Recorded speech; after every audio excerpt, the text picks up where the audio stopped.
What if everything you thought you knew about monsters was a lie? Not a mistake. Not a myth twisted by time. A lie, screaming, deliberate, razor-sharp deception carved into history by trembling hands too terrified to speak the truth. You think Medusa was a beast? A slithering horror with venom in her veins and death burning behind her eyes. That's the story they wanted you to believe. The neat little bedtime terror, wrapped in scales and shadow, designed to make you shiver and look away. But look closer. No, closer than that, past the statues frozen in agony, past the venom-dripping fangs etched on crumbling temple walls. You'll find something raw beneath the centuries of fear. Something ancient. Something furious. She wasn't born a monster. She was made. There was no curse of chaos. No reckless wrath of the gods. No crime worthy of such destruction. There was only a temple. Silent. Sacred. And a girl, yes, a girl, kneeling before a goddess she worshipped with every breath in her mortal body. A priestess. Devout. Pure. Unbreakable. Then came him. The sea god. Why did Athena curse her? Was it rage? Jealousy? Divine cruelty? Or something darker, something the gods bury beneath layers of myth and silence because the truth was too dangerous to speak? And what of that stare, those eyes that could turn kings to stone? Was it really a curse, or a gift? A weapon placed in trembling hands, not as punishment but as protection? A way for a shattered woman to never be touched again. Every statue carved in her name isn't a warning, it's a testament. Not of horror, but of survival. Of fury. Of a woman who was told to be silent, and instead turned her pain into power. But power has a price. And those who fear it will do anything to bury it. So ask yourself, who was the real monster? The woman cursed for surviving, or the gods who couldn't bear the sight of their own guilt carved into stone? You're about to see Medusa as she truly was. And trust me, once you open your eyes, you'll never look away again. Stone. Cold. Silent. Not just any silence, the silence. The kind that swallows sound whole, leaving nothing but the thunder of your own heartbeat ricocheting in your ears like a war drum. The kind of silence that feels wrong, like the air itself is holding its breath, waiting for something unspeakable to happen. You stand before her. You don't know why your feet carried you here. You don't even remember moving. But here you are, caught in the shadow of something ancient, something alive, though every instinct screams that it shouldn't be. Your breath fogs in the cold air, but the figure before you doesn't breathe back. She waits. She always waits. There's no warning. No scream. Just the realization, sudden and violent, that you are not alone. Her eyes, no, not eyes. Weapons. One glance. That's all it takes. Flesh becomes stone. Blood turns to dust. And yet, you can't look away. You should. You must. But curiosity digs its claws into your spine. You wonder, what does it feel like, that final second before her gaze devours you? Is there fear? Regret? Or something darker, relief? But she wasn't always like this. No one talks about before. They whisper about the monster, yes. About serpents hissing through tangled locks and a stare sharp enough to carve statues from screaming men. But not her. Not the woman she once was. Not the heartbeat behind the myth. They won't tell you how the world worshipped her beauty. How her name was once spoken like a prayer, soft and reverent, in the sacred shadows of Athena's temple. But beauty is dangerous. It attracts eyes, hungry, greedy, violent eyes. And the gods? Oh, they watched. They always watch. There was a moment, one breath in time, so small and cruelly insignificant, that shattered everything. A temple, cold and sacred. A sea god, all hunger and salt-stained arrogance. The silence of stone walls wasn't enough to drown her screams. And then, punishment. Not for him. No, never for him.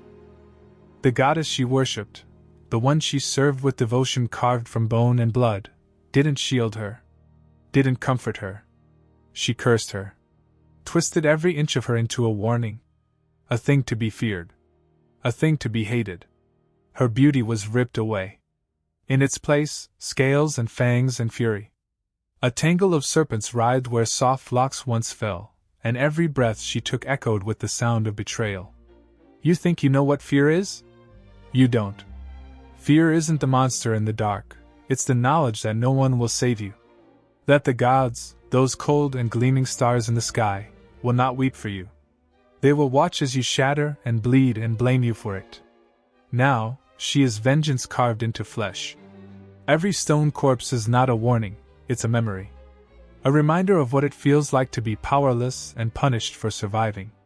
They called her a monster. But monsters are not born from shadows, they are made. Forged in betrayal, hammered into shape by the hands of those who swore they were just. Medusa was not a beast. She was a woman who screamed, and no one listened. Until they did. Now they come with swords and shields, with stories of glory dripping from their tongues. Heroes, they call themselves. Brave enough to face her. To cut off her head and parade it like a trophy, a symbol of man's triumph over terror. But no one asks why her gaze still works long after death. Why her severed head still turns flesh to stone, as if the fury inside her refuses to die.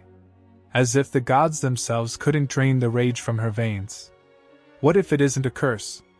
What if it's the last mercy she was ever given? A shield for a girl who had no armor. A weapon for someone who was never allowed to fight back. You stand there, and the weight of her pain presses into your chest like iron. You feel it, don't you? That raw, suffocating anger that coils like smoke in the back of your throat. This isn't just a legend. It's a scar cut deep into the fabric of time. And the worst part? You can't look away. Not yet. Not until you see her, really see her.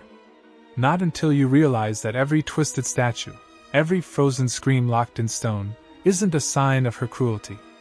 It's a monument to her suffering. A graveyard of those who dared to forget that she was human first. And somewhere, beneath the scales, beneath the fangs and the serpents, there is still a heartbeat. Slow. Steady. Defiant. The gods tried to silence her. They failed. You feel it now, don't you? That pulse of dread crawling down your spine, the shadow of ancient wrath stirring just beyond the edge of reason. This isn't just her story, it's every story the gods were too afraid to let you hear. And it begins here.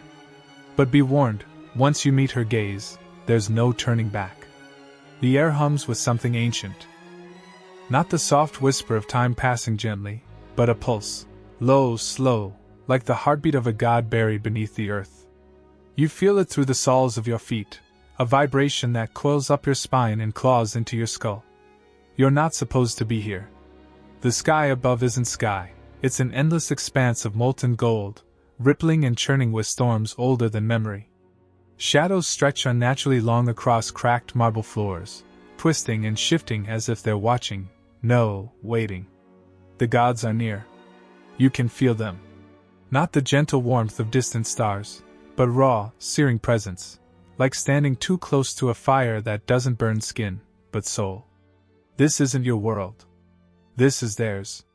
A world where oceans don't just crash against rocks, they hunger. Where winds don't merely howl, they scream. Every mountain stands like a god's broken tooth, jagged and merciless, reaching toward the heavens as if daring them to strike. And strike they will. Because the gods of ancient Greece weren't kind. They weren't merciful. They didn't forgive. They were power.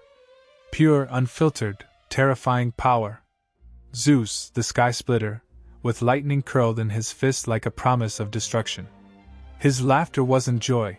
It was thunder tearing the sky apart, a reminder that no mortal breathes without his permission.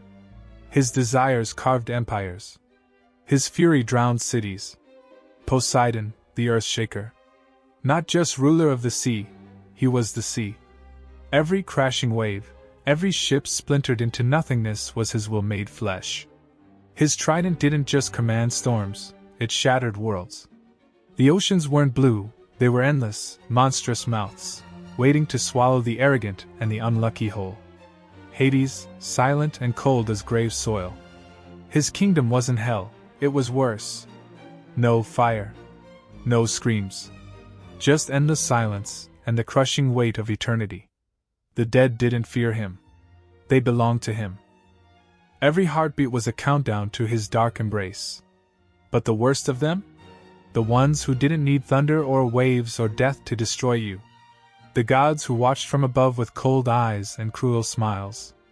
Athena, the goddess of wisdom and war, sharp, calculating, unyielding. She wasn't the gentle hand of strategy. She was the blade that slit throats in silence. Beauty wrapped in intellect, with eyes like storm-forged steel. She gave mortals the gift of knowledge, then punished them when they used it wrong. And the mortals, oh, they worshipped. They bled for these gods. They built temples of white stone, towering monuments that scraped the heavens, thinking maybe, if they sacrificed enough, prayed enough, suffered enough, they'd be spared. But mercy? The gods didn't understand mercy. They wanted fear, devotion, the raw, shaking worship that comes from knowing you are utterly powerless. This wasn't faith. It was survival. And yet, there was beauty here. Twisted, yes, but undeniable. Statues so lifelike you could almost hear the breath trapped in marble lungs. Songs that didn't just echo, they haunted, lingering in the spaces between wind and silence. Stories woven from blood and starlight, spoken in hushed tones around fires that flickered like dying hope. But the gods were always watching. Every victory was theirs. Every tragedy, their entertainment. And from their ivory thrones on Olympus, they played with mortal lives like children crushing ants beneath their heels, careless, thoughtless, brutal. Heroes rose and fell for their amusement. Achilles dipped in the river Styx, invincible until the gods decided he wasn't. Heracles, driven to madness by Hera's spite, tearing apart his own family with bloodied hands. No one was safe. Not the loyal. Not the innocent. Especially not the beautiful. Because beauty wasn't a blessing, it was a curse. It caught the eyes of gods who took what they wanted and left ruin in their wake. She knew that better than anyone. Before the curse, eyes that once held warmth became weapons sharp enough to cut through flesh and bone without ever touching them. Her beauty was ripped away, but something far more dangerous took its place. Power. Real power. The kind that doesn't beg for mercy, it creates it. But in this ancient world of gods and monsters, power never comes without pain. The myths don't tell you that. They wrap it all in glory and heroism, in stories meant to keep you blind. But you're starting to see it now, aren't you? This wasn't a golden age of wonder, it was a battlefield. A place where mortals were pawns, kings were nothing but favored playthings, and gods? Gods were predators cloaked in the illusion of worship. And beneath it all, the earth remembers. Every drop of blood spilled in sacrifice, every scream swallowed by temple walls, it's still here. The echoes never left. You can feel them now. Can't you? The weight of a world that was never fair, never kind, never meant for mortals to survive. This is where it begins, where fear wasn't just born, it was forged, shaped into weapons sharper than any blade. And the gods? They're still watching. Always watching. It begins with a whisper, a sound so faint it could be mistaken for the wind's breath across ancient stone. But it's not the wind. It's older. Sharper. Hungrier. A sound from beneath the surface of the world itself, clawing its way up from forgotten shadows. In the silence that follows, time itself seems to hold its breath. And then, you hear it again. Not a whisper this time. A hiss. Wet. Coiling. Alive. The air turns cold, but not the cold of winter, this is the cold of absence. The hollow chill of something that should not be, something that isn't right. You feel it slither through your veins like ice. Every instinct screams run. But it's too late. Because they are here. Not myths. Not stories. Not the harmless echoes of ancient superstition. Steno. Euryale. Medusa. The Gorgon sisters. But what the poets never told you, what the old songs buried beneath pretty lies, was that these weren't monsters born of malice.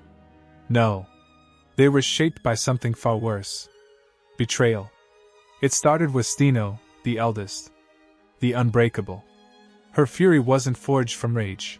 It was carved from the raw agony of watching everything she loved turn to ash. Her eyes, once soft as twilight, became storms, wild, merciless. She didn't choose to become the embodiment of wrath. The gods made her that way. And when they did, she didn't weep. She roared. Then came Euryale, the eternal mourner. She was beauty twisted into sorrow, grace curdled by loss so profound it tore her apart from the inside. Her voice wasn't just sound. It was grief made flesh, a keening wail that shattered bones and bled through stone. Her tears weren't wet, they were fire, burning everything they touched. The gods called her monstrous. But what is a monster, really, if not something forged by pain too great for the world to bear? And then, Medusa. The youngest. The cursed. The betrayed. She wasn't born a monster. She was made one. A mortal girl, radiant and faithful, draped in grace that even the gods couldn't ignore. Her beauty wasn't arrogance. It was punishment waiting to happen. The kind of beauty that doesn't inspire poetry, but destruction. A gift so bright it burned her alive. When Poseidon's shadow fell upon her, it wasn't desire, it was domination. The god of the sea didn't ask. He took. And when he was finished, the gods didn't strike him down. No divine retribution, no heavenly justice. No, they blamed her. Athena, the goddess Medusa had served with every ounce of devotion, turned her back. And with divine cruelty she did worse than kill her, she changed her. Curls of midnight turned to vipers, living hatred woven into every strand. Eyes that once reflected warmth became weapons of pure terror. One glance. One look.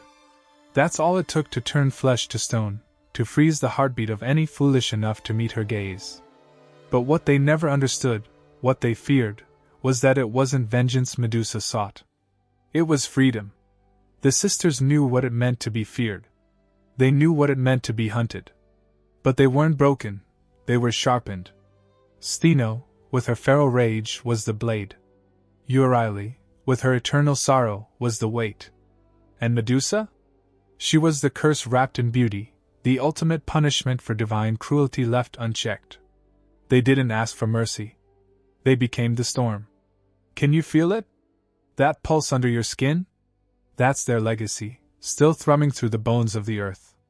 Every scream of the wind through the cliffs, every crack of thunder across a blackened sky, it's them. The world calls them monsters. But monsters don't cry in the dark when no one is listening. Monsters don't hold each other when the weight of immortality threatens to shatter every bone.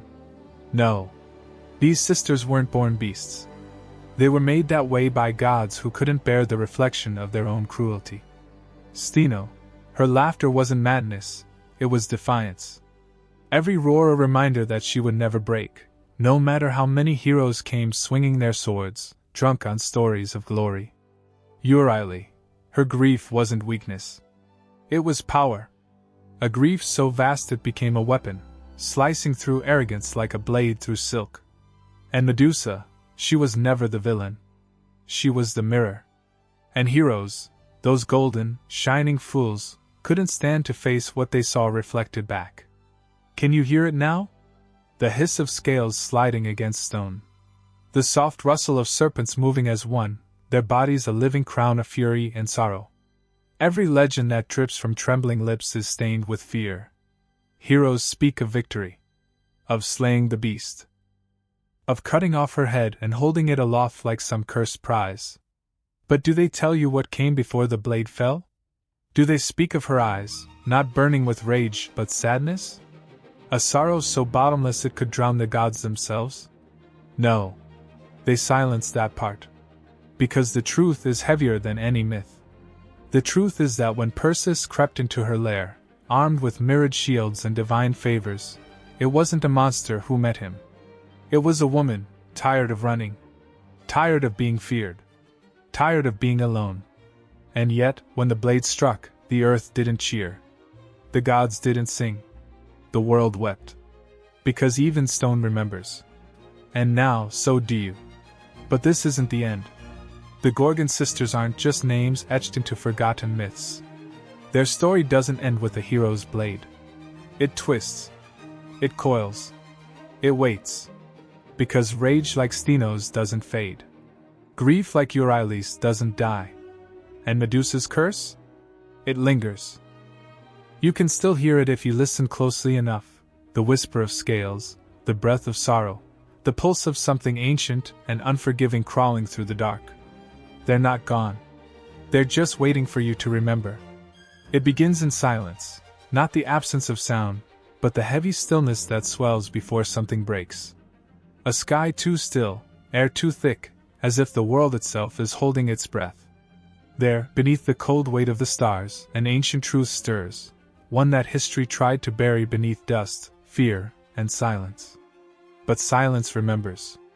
The gods, draped in arrogance and shimmering lies, would have you believe their blood runs pure, untouched by mortal flaw, unbroken by shame. They would have you believe their lineage is perfection, every thread woven from divinity itself. But what if it isn't? What if imperfection, raw, feral, bleeding, sits closer to the heart of the gods than they dare admit? What if the very monsters they cursed, exiled, and condemned were not mistakes, but reflections? And that's where she comes in. Medusa. Not a stranger to the divine. No outsider clawing at Olympus' gates.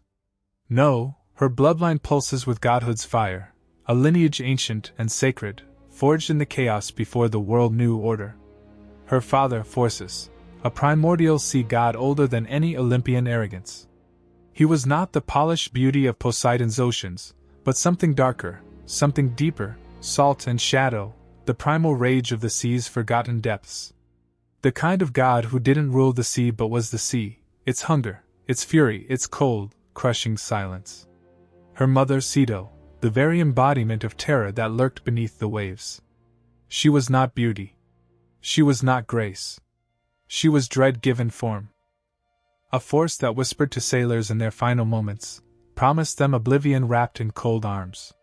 From these ancient beings came Medusa. Born of gods, but with mortal flesh. A paradox. A flaw, or perhaps a weapon. Her sisters, Steno and Euryale, shared that ancient, untouchable power. Immortal. Unbreakable. Eternal fury woven into every breath. But Medusa? She was different. Mortal. Fragile in ways her sisters were not. The gods called her cursed, a mistake, a crack in the perfect design. But the truth? The gods feared her mortality more than any monstrous power. Because mortality is dangerous. Its hunger sharpened by the knowledge of an ending. Its rage set ablaze by the weight of time running out. Its love, loss, fury, raw and real in ways immortality will never touch. And Medusa was real in ways the gods would never be. They whispered of her beauty, how it rivaled goddesses, how it pulled the attention of things that should have left her alone. But beauty isn't a blessing in the hands of the divine. It's bait. A trap set by the cruelty of the gods, who gorge themselves on worship yet bleed mortals dry for their amusement. Poseidon, arrogant and cruel, didn't see Medusa, he saw a prize to claim. And Athena? Cold, calculating Athena, she didn't see betrayal when the sea god desecrated her sacred temple. She saw a threat to her own power. So she punished Medusa. Not for the crime committed against her. No, the gods never punish their own. She punished Medusa for daring to exist. And with that curse, those serpents twisting through dark, silken locks, those eyes that could petrify the world itself, Athena didn't just mark her. She branded her. A reminder carved into flesh and bone, you are not one of us. You are less. But that's the gods' greatest mistake, isn't it? Because Medusa was never less. Her divine blood simmered beneath the curse, ancient power coiled like a serpent in the dark. The blood of Perseus, old as the tides, cold as abyssal depths, still roared in her veins. The legacy of Ceto, fear itself, still breathed in her. The gods wanted to chain her mortality to shame, but all they did was ignite a fury older than Olympus itself. She was not just a victim. She was a threat. And that's what terrified them most. Because what happens when the mortal blood they despise becomes the very thing that could destroy them? What happens when a girl born from gods and mortals becomes a symbol of their cruelty, an echo of their corruption? The pantheon was built on power, on the illusion of control. Every god on Olympus rested their laurels on fear, fear of their wrath, fear of their judgment. But Medusa? She flipped that fear back at them. One glance. One look. That's all it took to turn the strongest warriors, the bravest fools, into stone statues, silent, still, eternal monuments to their own arrogance. She didn't need Olympus. She didn't need their approval. She became her own myth. But they couldn't allow that. Perseus. The heroes sent by the gods themselves, armed with divine tools, cloaked in false glory, a pawn with a blade sharpened by fear. They sent him not just to kill her, but to erase her. To remind the world that mortals should never rise against gods. But they forgot one thing. Legends don't die with the body. They bleed into the earth, into stone, into every whispered prayer uttered in fear and awe. When Medusa's head fell, the gods didn't silence her, they set her free. From her blood, the winged horse Pegasus was born, pure, untainted power that soared beyond Olympus' reach. From her death sprang life, beauty, and fury entwined. Even in death, she was creation. She was defiance. She was legacy. And the gods? They could never erase that. So, the next time you hear the stories of heroes and monsters, when they speak of Perseus' triumph, of Medusa's so-called curse, ask yourself, who was the real monster? The girl punished for her existence? Or the gods, so terrified of their own reflection, that they had to shatter it before it could stare back? Her blood was divine. Her heart mortal. But her legacy? Eternal. And somewhere, in the shadows of forgotten temples and the cracks of ancient stone, her story still waits, hungry. The scent of burning incense coils through the air, sweet, sharp, and heavy with something ancient. Shadows flicker across stone walls, bending and stretching as flames shudder in the cold breath of the temple. A heartbeat echoes in the silence, thud-thud, not yours, but the pulse of the sacred itself. Every stone here remembers. Every crack hums with forgotten prayers, whispered by lips that turned to dust centuries ago. And there she stands. Not a queen. Not a goddess. Something far more dangerous, a priestess. Draped in linen so pale it could be mistaken for moonlight, she isn't just part of the temple, she is the temple. Flesh woven into ritual. Bone carved into duty. Her hands tremble, not from fear, but from the unbearable weight of expectation. Every breath she takes carries the gravity of the gods. Every step she makes must be perfect. Flawless. One mistake could mean the gods turn their gaze away, or worse, notice her too much. They called it an honor, to serve, to stand so close to divinity that every heartbeat might echo in the ears of immortals. But honor is just another word for a gilded cage. In ancient Greece, priestesses weren't merely servants, they were vessels. Mouthpieces for gods who spoke in riddles, who demanded devotion carved from flesh and sacrifice wrapped in silence. The title wasn't given. It was taken, by lineage, by power, by a brutal sense of destiny that didn't ask for permission. But what was destiny to a girl like her? Her mornings began with ritual, bathing in icy waters to cleanse every mortal trace of weakness. No warmth. No softness. Just the cold bite of duty sinking into her bones. The temple demanded purity, but not the kind sung about in flowery hymns. It was obedience. It was control. Every strand of hair in place, every word spoken like a blade, sharp, precise, necessary. The gods weren't merciful. Why should she be? They watched from their thrones of marble and gold, eyes like polished daggers, waiting for her to stumble. To slip. Because priestesses weren't allowed to be human. They couldn't feel rage. Couldn't feel desire. Every pulse of passion was an offense. Every tear, a betrayal. And yet, there was Medusa. Before the curse. Before the monster's legend was carved into stone. She wasn't a nightmare then. She was holy. A priestess in Athena's sacred temple, carrying the unbearable beauty of both woman and mortal divinity. Her duty was clear: to serve the goddess of wisdom, the goddess of war, and most of all, the goddess of vengeance. But what happens when divinity turns on its own? The temple was supposed to be sanctuary, sacred ground untouched by mortal sin. Yet sin doesn't knock, it breaks down the door, wraps its hands around your throat, and takes. Poseidon, sea god, Olympian arrogance wrapped in the form of a man, saw not a priestess, not a servant of the divine, but something to own. And the gods watched. They always watched. Athena didn't punish the sea god. No, that would have been justice. She punished Medusa instead, for the crime of existing. For bleeding in the temple. For daring to be mortal beneath the gaze of a god. That's the curse of the priestess. To serve without question. To bleed in silence. To be sanctified until you break, and then to be shattered for your weakness.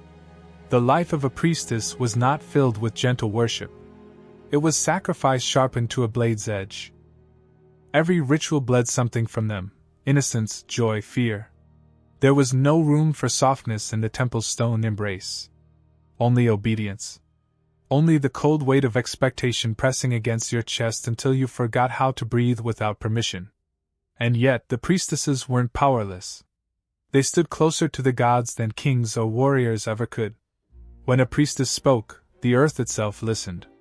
They commanded rituals that could shift the favor of Olympus. They knew the old rites, those whispered spells older than the stars, carved into the bones of forgotten gods. But power comes at a cost. The temple demanded purity. Not of body, no, the gods cared little for flesh, but of purpose. A priestess who lost herself, who allowed anger, grief, or love to crack her composure, became dangerous. Because a woman with the gods at her back, and rage in her heart, could bring down empires. That's what made Medusa terrifying. Not her beauty. Not the serpents that would later twist through her hair. It was her humanity that made her a threat. Her capacity to feel betrayal so sharp it became fury. The gods could not tolerate that. But before the curse, before the fall, Medusa was the embodiment of sacred duty. Every step she took in Athena's temple was a prayer. Every breath was devotion. She was not a monster. She was perfect. The perfect vessel. The perfect offering. And yet, perfection wasn't enough. One violation. One moment of godly cruelty, and everything shattered. But was she ever truly powerless? There's an irony soaked in blood and rage. Priestesses were taught to fear the gods. To obey. To serve. Yet, in punishing Medusa, the gods created something beyond their control. Her curse was supposed to break her. Instead, it made her unstoppable. The snakes in her hair weren't symbols of punishment. They were crowns of defiance.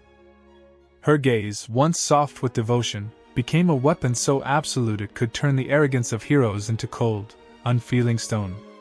The gods feared her mortality. But they should have feared something far worse: her rage. Because there's power in sacrifice.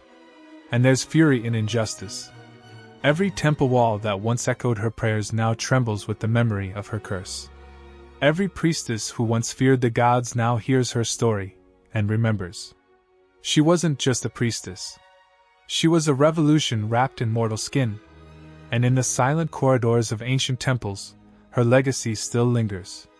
Not in hymns. Not in prayers. But in the heartbeat of every woman who ever dared to stand in the shadow of a god, and refused to bow. The air is thick, still, silent, charged with something ancient and cold. Then crack, the sky splits open like the earth's own scream. From the gash of light she emerges. Not born in softness, not cradled in tenderness. No. She tears free from her father's skull, fully grown, clad in armor that gleams like the promise of war. Athena. There is no cry of birth. No wail of a newborn soul meeting the weight of the world. Only the clash of metal on stone, the pulse of raw power slicing through the silence. She steps forward, eyes sharp as forged steel, her breath steady, unbroken. The gods watch, those mighty Olympians, swathed in power and arrogance, and even they hesitate. Because she isn't just a goddess. She is inevitability made flesh. Her gaze is the storm before the slaughter, the moment when every heartbeat slows, waiting for the first blade to fall. She is wisdom carved from brutality, knowledge honed on the whetstone of war. There's no softness in her divinity, no gentle mercy hidden in her heart. She is the cold, calculating silence before an army charges, and the fury that follows. And yet, she is not cruel. Cruelty is for mortals who wield power without understanding its cost. Athena knows the price of war. She wears strategy like a second skin, every move calculated, every breath deliberate.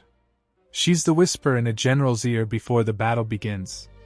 The thought that slips into a leader's mind, sacrifice the few to save the many. Logic, ruthless and clean. But don't mistake coldness for emptiness. There is fire behind her eyes. The fire of creation and destruction bound together, the terrifying balance of intellect and violence.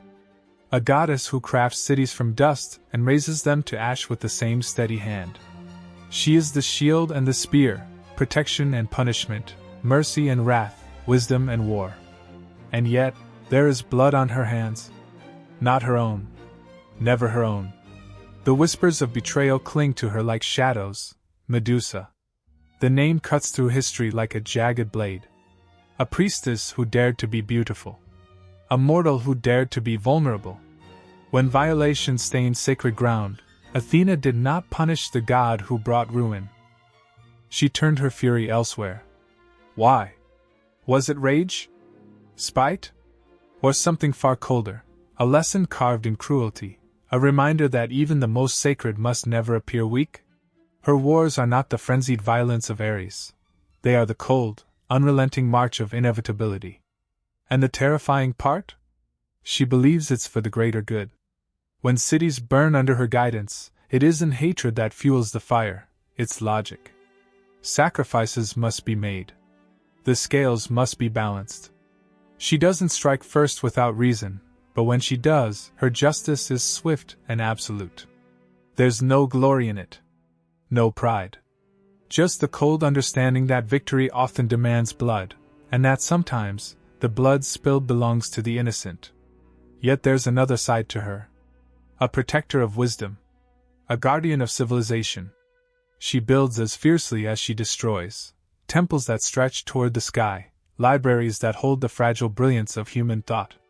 She is the architect of possibility, the patron of those who dare to think, who mold ideas into weapons stronger than steel. But her love is not gentle. It's the kind of love that pushes you to the edge of yourself and demands more. That strips away weakness and forces you to confront the sharp truth of what you could become. It's the kind of love that leaves scars, but scars that shape you into something unbreakable. And in those rare, fragile moments, when the weight of her choices threatens to crack her divine composure, does she wonder? Does she remember the priestess with sea-green eyes who once prayed at her altar? Does guilt seep into the cracks of her perfect armor? Or does she harden, colder than marble, and remind herself, a goddess cannot afford regret? The wind shifts. The battlefield is silent, but not with peace, with anticipation. Athena stands at the heart of it all, shield gleaming with the reflection of every life she's touched, every soul she's shaped through mercy or destruction. She is strategy incarnate. She is fury contained within the cold elegance of wisdom. She is the silence before the storm, and the unstoppable force that follows. And as the sun bleeds over the horizon, painting the sky in strokes of crimson and gold, every mortal heart feels it, the weight of her gaze. The terrifying knowledge that wisdom can cut deeper than any sword. And when she moves, when the goddess of war decides, the world holds its breath. The wind moans like a forgotten prayer, threading through the marble columns like a ghost that never found rest. The sun hangs low, a dying ember bleeding across the sky, setting the stone ablaze in hues of burning gold and raw crimson. Shadows stretch long, clawing at the ground as if trying to drag the last light from the world. And there it stands, the temple of Athena. It rises from the earth like it was never built, like it was willed into existence by something ancient, something far beyond mortal hands. The air thickens the closer you get, every breath heavier, as though the weight of centuries has settled on your chest. Each step echoes louder than it should, a hollow reminder that you are small, that you do not belong here. The scent of cold stone and ash lingers, faint, but sharp, like the remnants of a forgotten fire. The entrance looms ahead, carved from marble so white it seems to hum beneath the dying light. But it isn't beauty that grips you, it's fear. An unspoken, primal dread that wraps icy fingers around your throat. This is not a place for prayers whispered in hope. This is a place where the gods listen, and gods are never merciful. Inside, the silence is crushing. The columns stretch toward a ceiling lost in shadow, endless and unknowable. The air does not stir here. No breeze dares cross the threshold. Every heartbeat thunders in the stillness, loud enough to feel like blasphemy. And then, there she is. At the heart of the temple, the statue towers, carved from pure ivory and gold. Athena stands motionless, but not lifeless. Her gaze is stone-cold, merciless, carved with such brutal precision that it feels as though her eyes could snap open at any moment and tear through your soul. The shield rests at her side, shimmering with the faint outline of Medusa's cursed face, frozen forever in an expression of terror, the final echo of a life stolen by divine will. Her spear points downward, but there's no comfort in its stillness. It's the pause before judgment, the breath before wrath. The walls themselves seem to lean in closer, as if straining to hear the thoughts that race through your head. Do you come in reverence? In fear? Or do you dare come with defiance clawing at your heart? The offerings at her feet are wilted now, faded olive branches, broken tokens of devotion, sacrifices left behind by those desperate enough to believe that maybe the goddess would listen. But Athena doesn't listen. She watches. The weight of her eyes, those hollow, unblinking eyes, presses down like stone. There's no softness in her gaze. No forgiveness. She is not here to comfort the weak, or cradle the broken. She is the embodiment of every hard truth the world has ever known. The floor beneath you feels too cold for mere marble. The chill bites through skin, through bone, as if the temple itself is alive, feeding on fear, on reverence, on the raw pulse of human desperation. A whisper threads through the air, so soft, so faint, it could be the wind. Or it could be something older. Something that remembers every prayer spoken in this sacred prison. Victory comes at a cost. The words feel ancient, yet they thrum inside your skull like a heartbeat. Was it your thought? Or did the temple speak? You dare to look up again. Athena's face hasn't changed. It never does. Yet something shifts, an illusion carved into the stone or a trick played by fear? Her expression seems sharper now, more merciless, as if she knows every secret you've tried to bury. Every weakness. Every failure. You want to leave. You should leave. But the temple doesn't let go so easily. Your footsteps echo as you step closer, drawn not by choice but by something darker, something inevitable. The shadows seem to pull at you, threads of night weaving around your ankles, daring you forward. The air grows colder. You feel it, her presence. Not just the statue. Not just the stone. But something behind it, within it. An ancient awareness that watches from beyond the veil, patient and endless. Every ounce of arrogance, every shard of defiance you carried shatters beneath that weight. You're not standing in a temple. You're standing in judgment. And the silence presses in, thick, suffocating, endless. There's no warmth here. No mercy. Only the cold, brutal truth of power that does not care for mortal prayers. A wisdom that cuts, sharp as the edge of a blade. A war that never ends. The olive wreath carved into the walls twists like a noose, a reminder that peace is never given freely, it's won, drenched in blood, forged in sacrifice. And still you stand? Why? Maybe it's the fear. Maybe it's the hope that lingers like ash, stubborn and foolish. Or maybe it's something darker, the understanding that, in this place, fear and reverence are the same thing. The statue doesn't move. But the shadows do. They stretch longer, darker, curling around the base of Athena's feet. They know you. They feel the tremble in your breath, the way your heart stammers like a frightened drum. The air hums with something electric, something ancient, an unspoken promise that every choice here matters. Every breath could be your last. What will you offer? The question claws through your mind, raw and merciless. Your hands shake. Your thoughts blur. But the answer is clear. Sacrifice. Not of blood. Not of coin. But of something far more brutal. Your certainty. Your pride. Because in the heart of this temple, there is no victory without loss. No wisdom without pain. And as the shadows coil tighter, as Athena's gaze bears down like the crushing weight of 1,000 battles won and lost, you understand, you didn't come here for peace. You came for truth.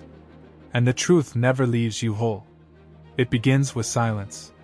Not the gentle hush of nightfall, not the comforting quiet of solitude. This silence is heavy, suffocating, as if the world itself holds its breath in awe or fear. The air trembles with it, thick and dense, curling around your throat like a hand just shy of squeezing. You can feel it, she's here. And then, she steps into the light. Time stutters. The world fractures into shards of unbearable beauty, sharp enough to cut through flesh and soul alike. Hair like midnight silk spills across her shoulders, catching the dying sun in strands of molten fire. Every movement is liquid grace, each step rippling through space as though the earth itself bends to her will. Eyes gods, those eyes. They don't just look at you, they consume you, strip away every layer until only the raw, pulsing truth of who you are remains. No mercy. No disguise. Just your naked soul reflected back at you, fragile and trembling under the weight of her gaze. They are not soft. They are not kind. They are the storm before the flood, the moment just before the blade meets flesh. Her beauty is not mortal. It's not meant for gentle admiration or whispered praise. It's violent. Terrifying. A beauty that sears itself into your memory, clawing under your skin and refusing to let go. And yet, there's something more. A fracture, barely there, like a shadow under clear water. You see it in the way her lips press together too tightly, how her shoulders hold a tension that beauty cannot mask. She moves like a goddess, but her body carries the weight of chains unseen, mortal chains. She was never meant to be this beautiful. Not in the way mortals understand it. Not soft or gentle, but raw, alive, a force of nature that shouldn't belong to flesh and bone. Her beauty is a curse carved into her very being, a snare laid by fate, by the gods who watch with cold, hungry eyes. The sun kisses her skin, and the world aches. But beauty like hers doesn't come without a price. You can feel it. Beneath the flawless surface, there's a scream trapped in her throat. Silent. Endless. The kind of scream that no one hears, because how could they? Who would believe that such perfection could bleed? Her hands, those delicate, trembling hands, carry stories no one dares to tell. They are not stained by war, not yet, but by something crueler. The invisible cuts left by every eye that dared to worship her, every gaze that devoured her without asking if she wanted to be seen. She walks through crowds like a flame, burning everything she touches without meaning to. Not because she wants to destroy, no, it's worse than that. She can't help it. Every look, every stolen breath of all, every whispered word of reverence, it all feeds the storm inside her. She doesn't want this power. She never asked for it. But beauty this devastating isn't a gift. It's a trap. And she knows it. That's the tragedy carved into every perfect line of her face. The unbearable knowledge that her beauty is not her own. It belongs to the gods now. To fate. To every pair of eyes that will never see her. Only the legend she's doomed to become. But there are moments, fragile, rare, where you catch a glimpse of something more. A flicker of loneliness, sharp as a blade. The hollow ache of someone who has been admired by thousands, yet truly seen by none. It clings to her like a shadow, an emptiness that no adoration can fill. Her beauty is her prison, and the walls close tighter with every passing glance. The wind shifts. Her hair moves like liquid night, brushing against her face with an intimacy no mortal touch could ever match. But there's no comfort in it, only the reminder of what she's lost. What she will lose. because even the gods cannot let such beauty stand unpunished. You can almost hear it, can't you? The distant rumble of inevitability, fate sharpening its knives in the dark. The gods don't admire beauty like hers. They fear it. They envy it. And what the gods fear, they destroy. There's no mercy waiting for her. No salvation carved into the stars. Only the slow, creeping shadow of what's to come. Her hands tremble, just for a second. Barely enough to notice. But it's there. That crack in the marble. That reminder that she is mortal, fragile, no matter how much divinity seems to seep from her very skin. The worst part? She knows. She feels the gods watching, waiting, their hunger coiling around her like a snake ready to strike. Every step she takes is another beat closer to the end. But she walks anyway. She carries that unbearable beauty like a blade across her throat, sharp, cold, inevitable. She moves through the world with grace carved from agony, wearing her curse like a crown of gold and ash. The silence returns, thicker now, laced with the weight of everything unspoken. Because her story isn't finished. And the gods aren't done with her yet. It falls like a curtain of night, thick, black, and endless. The strands coil and twist in the silence, heavy with meaning older than gods and deeper than prayer. It's not just hair, it's something sacred, something terrifying. It whispers stories without sound, holds power without force. In ancient Greece, hair wasn't just hair. It was a symbol carved into flesh, a language of strands and shadows. And when it was cut, it wasn't just scissors that bit, it was sacrifice. The first lock falls. A single curl sliding down the curve of a shoulder. It lands with a soundless weight, yet it echoes, a severing. Not just beauty lost, but identity stripped away, memory sheared from bone. Hair was more than adornment.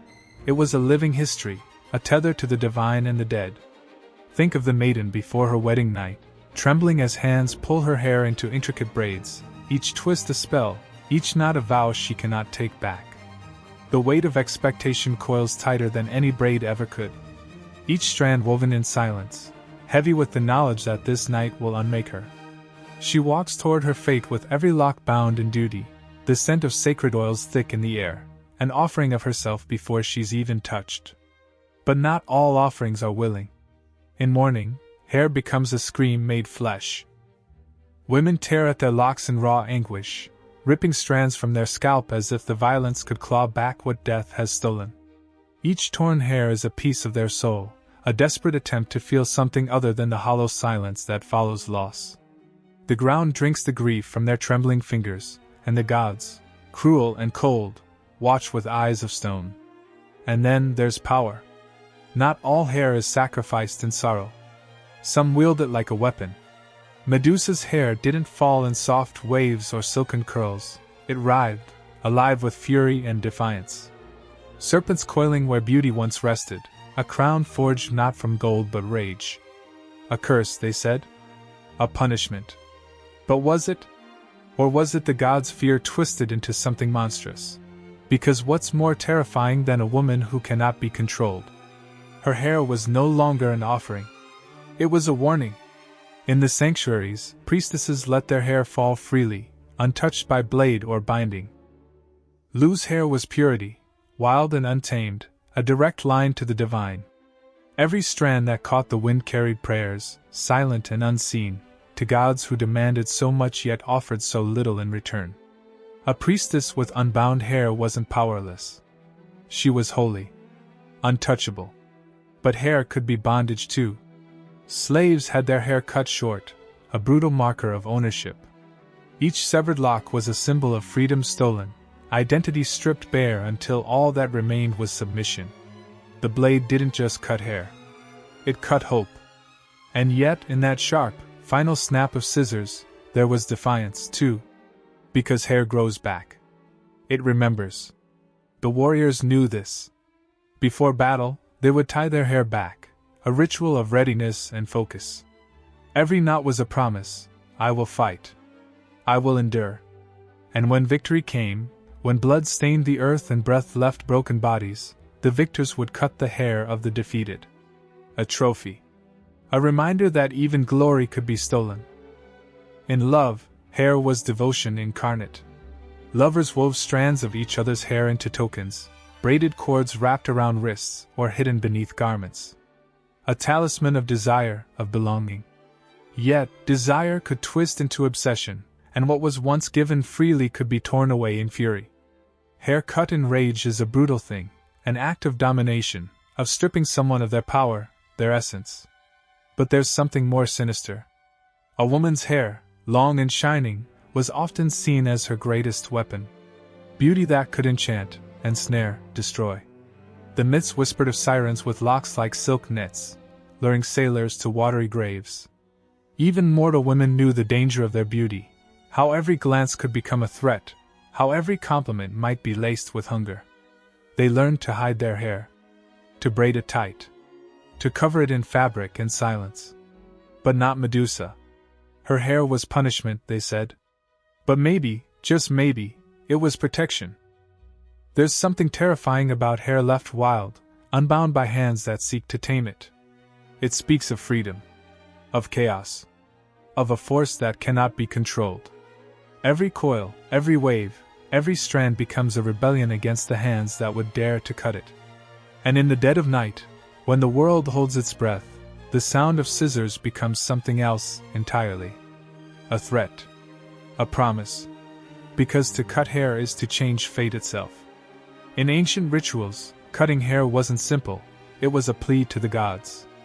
An offering of something irreplaceable. Mothers cut their children's hair at sacred festivals, weeping for protection, for mercy, for favor. And every fallen lock was a prayer wrapped in fear. But hair could also curse. Witches wove strands of hair into dark spells, binding souls together with threads of magic. A lock of hair, stolen and hidden, could mean ruin. It wasn't just vanity that made people guard their hair so fiercely, it was survival. And still, there's beauty in the danger. The way a woman runs her fingers through her hair, feeling the softness slip between her hands, knowing the power it holds. The way light catches in the strands, turning ordinary moments into something holy. But beauty is never safe. In the ancient world, hair was never just hair. It was sacrifice, power, grief, desire. And it always came with a cost. The silence returns. You can almost hear the sound of hair falling, soft, like the whisper of forgotten gods. A reminder that every strand holds a story, every lock carries weight. And when the scissors close, it isn't just hair that's lost. It's something far, far more. The sky is split by the sound of thunder. Not a distant rumble, not a warning, this is a crack in the heavens, jagged and merciless. The gods are watching. No, not watching, waiting. The air is thick with something unspeakable, something that makes even the wind hold its breath. Zeus stands at the heart of it, his knuckles white around the shaft of his lightning bolt. His eyes burn like stormlit oceans, but the anger in them is colder than the abyss. He was born to rule, forged in rebellion, raised on war. But here, on this sacred mountain where the gods drink nectar and spin the fates of mortals, even he is not safe. Power is never safe. Across from him, Poseidon's jaw is tight, his sea-green eyes dark with a fury only the ocean could hold. He grips his trident as if he could drive it through the marble beneath his feet and drown Olympus in salt and ruin. He is the tide, the unrelenting force, and he has never bowed easily. Then there is Hades. Silent. Unmoving. The weight of the underworld clings to him like a shadow, seeping from his robes, curling at the edges of his cold expression. He does not fight in the way his brothers do. He does not raise his voice. He does not need to. The dead do not argue, they obey. The tension between them hums like a bowstring drawn too tight. Every god and goddess gathered in the great hall of Olympus feels it, a blade pressed against the throat of peace. Hera watches from her throne, lips curled, fingers drumming against the armrest. She has seen too many of these battles, fought in too many of them herself. She has learned this truth: power is never given, only taken. Athena stands poised at Zeus's side, her armor gleaming, her gaze sharp enough to cut. She was born from his skull, forged of wisdom and war alike. But even wisdom cannot soften the hunger for dominion that festers here. Ares smirks, his teeth flashing like the edge of a blade. He is waiting for the first strike, begging for it. War is his altar, and he will spill divine blood upon it without hesitation. He does not care who falls. He only wants carnage. Apollo and Artemis linger at the edges of the hall, golden and silver, sun and moon. Their hands twitch toward their weapons, bowstrings ready to snap, arrows poised to pierce. They do not take sides easily, but if they must, they will not hesitate. Then there is Hermes, who does not stand but moves. He glides between them like the shifting wind, unreadable, untouchable. He does not fight for thrones. He does not fight at all. But he listens. He learns. And in the end, knowledge is deadlier than war. The argument is old, worn thin by centuries of resentment. Who rules what? Who commands who? Who is worthy? Who is stronger? It does not matter what words they use. Beneath them, the meaning is always the same: who will fall first? Poseidon steps forward, his voice a low growl that rumbles through the marble halls. He has had enough. You play at being king, brother, but kings do not hoard. The sea is mine. The land is mine. Yet you cling to Olympus as if it were your birthright alone. Zeus does not flinch. It is my birthright. Do you wish to test that? The storm gathers behind his eyes, the promise of wrath. A pause. A heartbeat stretched too long. Then a sound soft, deadly.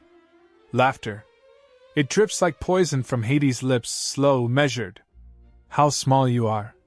He murmurs, looking between them, his gaze a weight colder than death itself. How fragile. His fingers tighten around the folds of his cloak. While you bicker over sky and sea, I wait in the only kingdom that does not beg for power, it takes it. A flicker of something dangerous crosses Zeus's face, but before he can speak, a voice cuts through the air like a blade of ice. Hera. I tire of this. She rises, her presence more commanding than thunder. I have watched my husband cast bolts like tantrums, and my brothers threaten war for too long. I warn you, should Olympus bleed, it will not be the men who pay the price. Her words slither into their bones, coiling around their hearts like snakes. The gods may wage war, but it is the women who shape their fates. It always has been. It always will be. Zeus lowers his bolt. Poseidon straightens. Hades' smirk vanishes. But the storm is not gone. It is waiting. Because Olympus is not a throne of peace. It is a battlefield where the gods wear crowns instead of helmets, where words are as sharp as spears and alliances shift like sand. Power is not ruled. It is fought for. Every second. Every breath. And the next war is only ever a heartbeat away. The marble is cold beneath her hands. Colder than it should be. The temple is meant to be a sanctuary, a place of light and prayer, but the air hangs thick with something unseen, something wrong. The torches flicker against the walls, casting long, twisting shadows that refuse to hold their shape. The scent of salt water clings to the stone, sharp and biting, though the sea is far from here. Medusa stands at the altar, her breath steady, her heartbeat a quiet rhythm beneath the silence. She is no goddess, no immortal force. Just a woman. A priestess draped in white, sworn to Athena's name, untouched, untouched, untouched. But the silence is a lie. She feels it before she hears it, the shift in the air, the weight of something vast pressing against the temple's sacred walls. The torches shudder as if something enormous has passed through the room, unseen but undeniable. Her hands tighten against the altar's edge. Then, the sound of water, soft at first. A whisper of waves against stone. A voice trailing in the dark. She does not turn. She does not move. But the sea god is already behind her. Poseidon is not like the others who visit these halls. He does not bow in reverence, does not lower his head in prayer. The temple walls do not own him. No, he owns them, owns the sea, the sky, the very bones of the world beneath his feet. He is power given shape, water given wrath. He does not wait. He takes. His voice is smooth, rolling in like the tide. You run from the ocean, little one, but it will always find you. Medusa swallows. She grips the altar tighter, knuckles pale against the stone. This is Athena's house. You have no claim here. A low chuckle.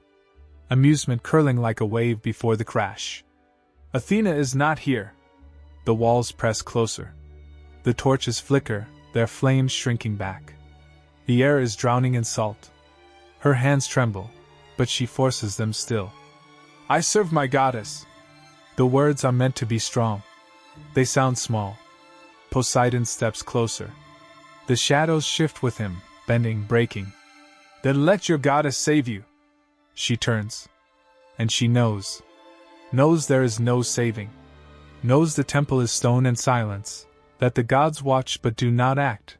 That the rules of the divine were never made to protect her. The moment snaps. The torches shudder. The marble screams beneath unwelcome hands. The ocean crashes where no ocean should be.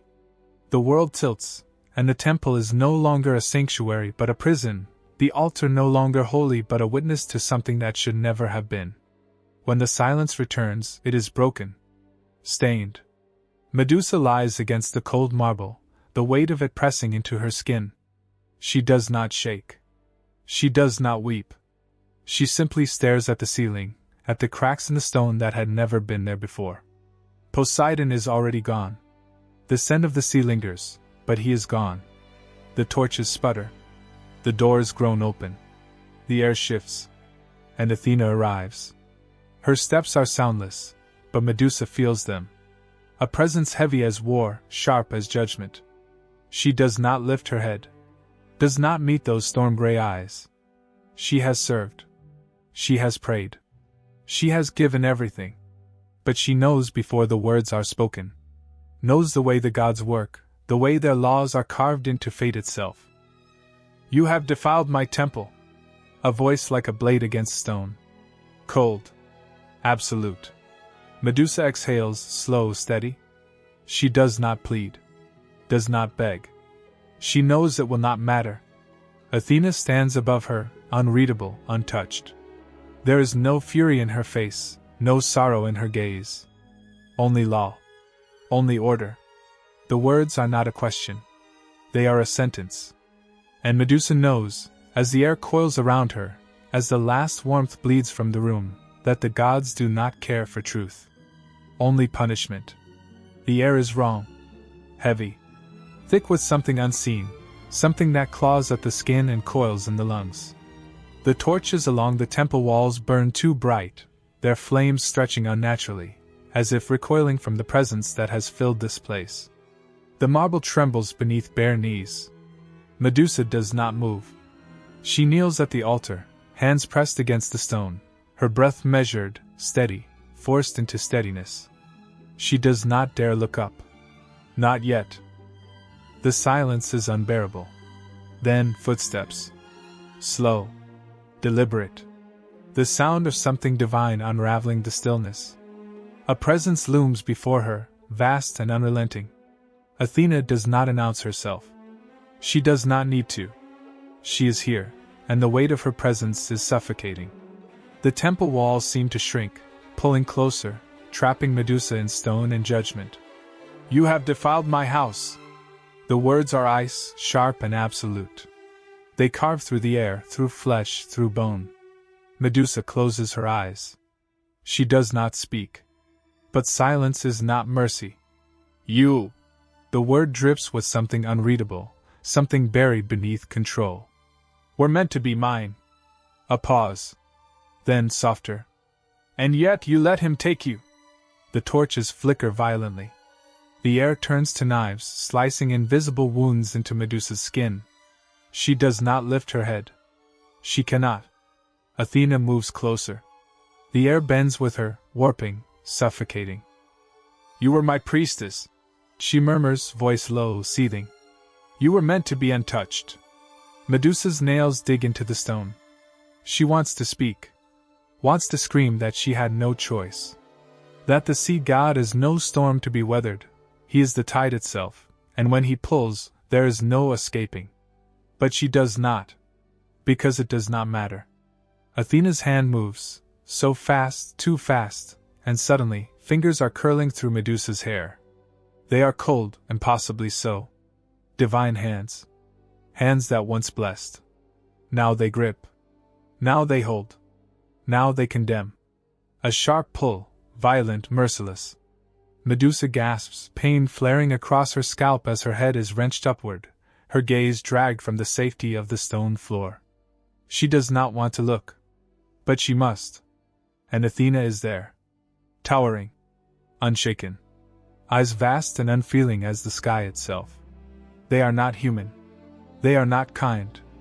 They burn with something ancient, something that does not waver. I will not allow it, Athena whispers, fingers still tangled in Medusa's hair, twisting, tightening. I will not let the world look upon what has been stolen from me. Medusa gasps as heat floods through her scalp, searing, burning. Something shifts. It is happening. She can feel it. Her breath stumbles, body convulsing against the altar as a sickening pressure builds beneath her skin.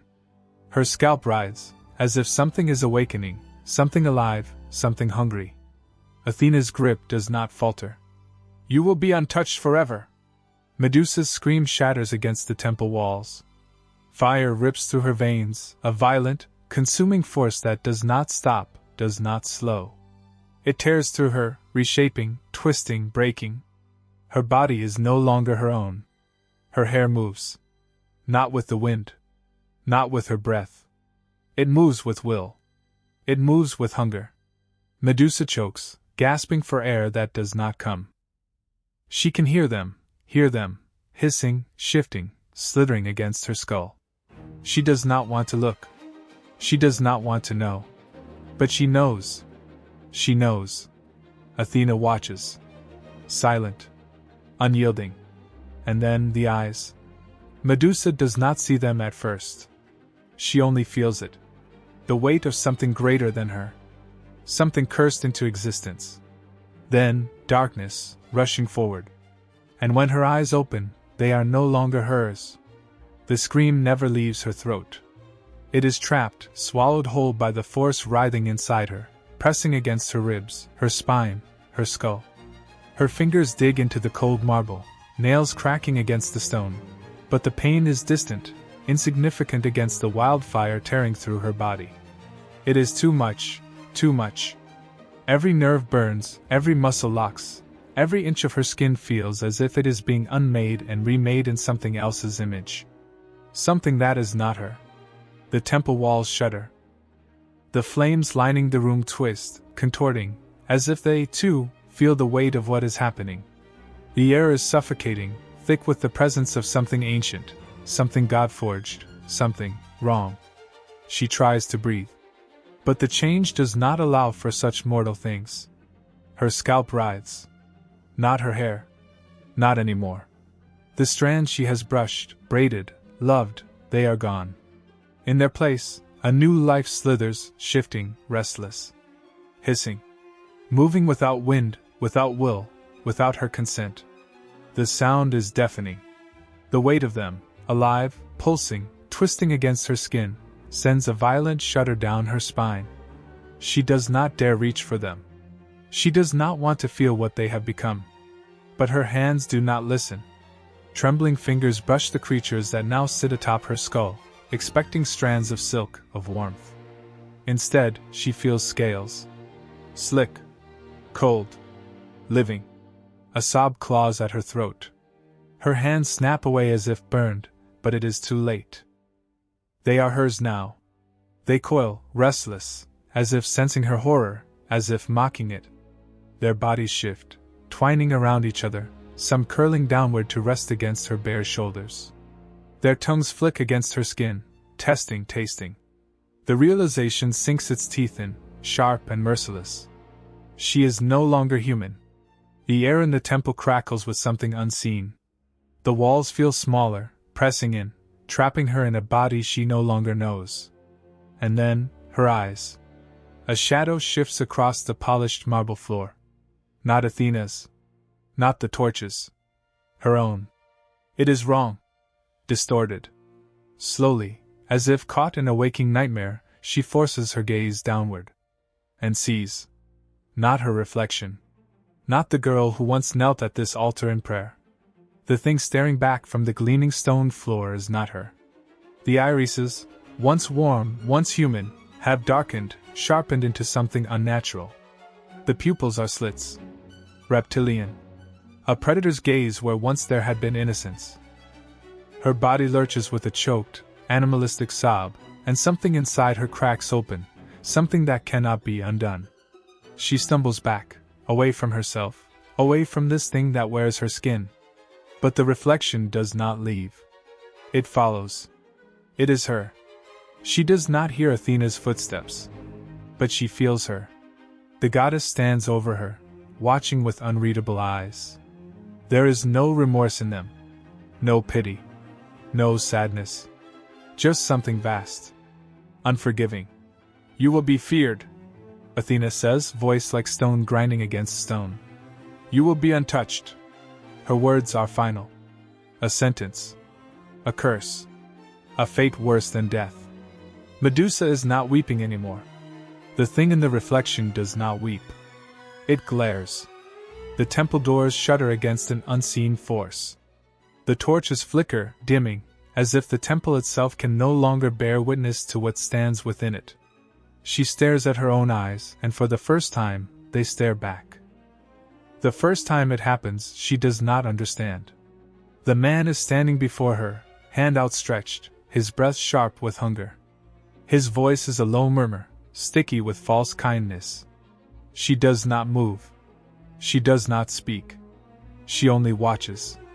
And then, his face shifts. A flicker of something she cannot name. A hesitation. And then, terror. His mouth opens to scream, but the sound never comes. His flesh grays. His limbs seize. His body stiffens as if the very air has turned to ice around him. A crackling sound, sickening, final, fills the silence as his fingers snap apart, stiff and lifeless. The breath she was holding shatters from her lungs. The man is stone. Not dying. Not dead. Something worse. Frozen forever, his last expression carved into lifeless rock, lips twisted in an agony that will never fade. She staggers back, heart hammering against the walls of her ribs. No blade was drawn. No hand was lifted. No war cry, no warning, no wound. Just her gaze. Her curse. The realization slithers through her veins like ice. This is no blessing of power, no gift of divine wrath. It is something far crueler. It does not grant her vengeance, it takes. It isolates. She is untouchable now. She is alone. The temple grows colder. The shadows stretch longer. The walls, the floor, the statues, they see her. They know what she is. And yet the serpents on her head whisper against her scalp, restless, hungry. They know more than she does. The next time, it is no accident. A second man finds her. Then a third. Each with their own intentions, their own desires, their own self-assured belief that she is something to be taken. Each one falls silent in the same way. Each one breaks. She stops keeping count. The statues rise like gravestones in the forgotten temple. Silent testaments to those who thought she was weak. Thought she could still be hurt, could still bleed. She should feel relief. Or triumph. Or justice. But she does not. Because she knows, this is not strength. This is a cage. A punishment. A mockery of power, draped over her like chains. She was not given the means to strike back. She was not given a weapon to carve her own vengeance. She was given this. A touch that will never feel warmth again. A gaze that can never meet another without ending them. And still, the statues watch. The wind howls through the ruins, clawing at the crumbling stone as if desperate to stir something long dead. Shadows stretch like broken fingers across the ground. The air is thick with silence, a silence that presses down like the weight of a tomb. Nothing moves. Nothing dares. And she stands in the center of it all. The last breath of humanity has long since left her. There is no warmth here, no voices, no laughter carried on the wind. Only the whispers of the serpents slithering against her scalp, their quiet, restless murmurs the only things that still dare to touch her. She does not remember the sound of her own name. She does not remember what it was to be held, to feel the press of another's skin against hers without it turning to cold, unfeeling stone. She does not remember when she stopped searching the horizon, when hope finally rotted away into something hollow. There is nothing left beyond this place. Once, she thought she could leave. That the curse was merely a wall she could push against, a nightmare she might wake from if she just kept walking, just kept moving. But the world does not belong to her anymore. It flinches from her presence, recoils at the mere thought of what she has become. Every village she passed had the same response. First, the stares. Then the whispers. Then the fear. She stopped showing her face long ago. But it was never enough. Even beneath the hood, even in the darkness, even in the quiet corners where she tried to pass unnoticed, someone always looked. Someone always had to look. And then it was over. A shattered cry. A face frozen in horror. The inevitable, irreversible moment where another soul was stolen by her cursed, wretched gaze. And with each one, her exile deepened. She does not belong among them. She does not belong anywhere. The gods saw to that. So she stays here. Among the ruins. Among the statues that were once men, their forms twisted in their final moments.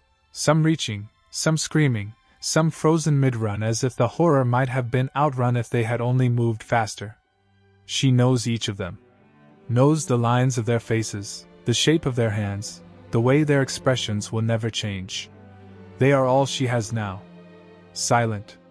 Still.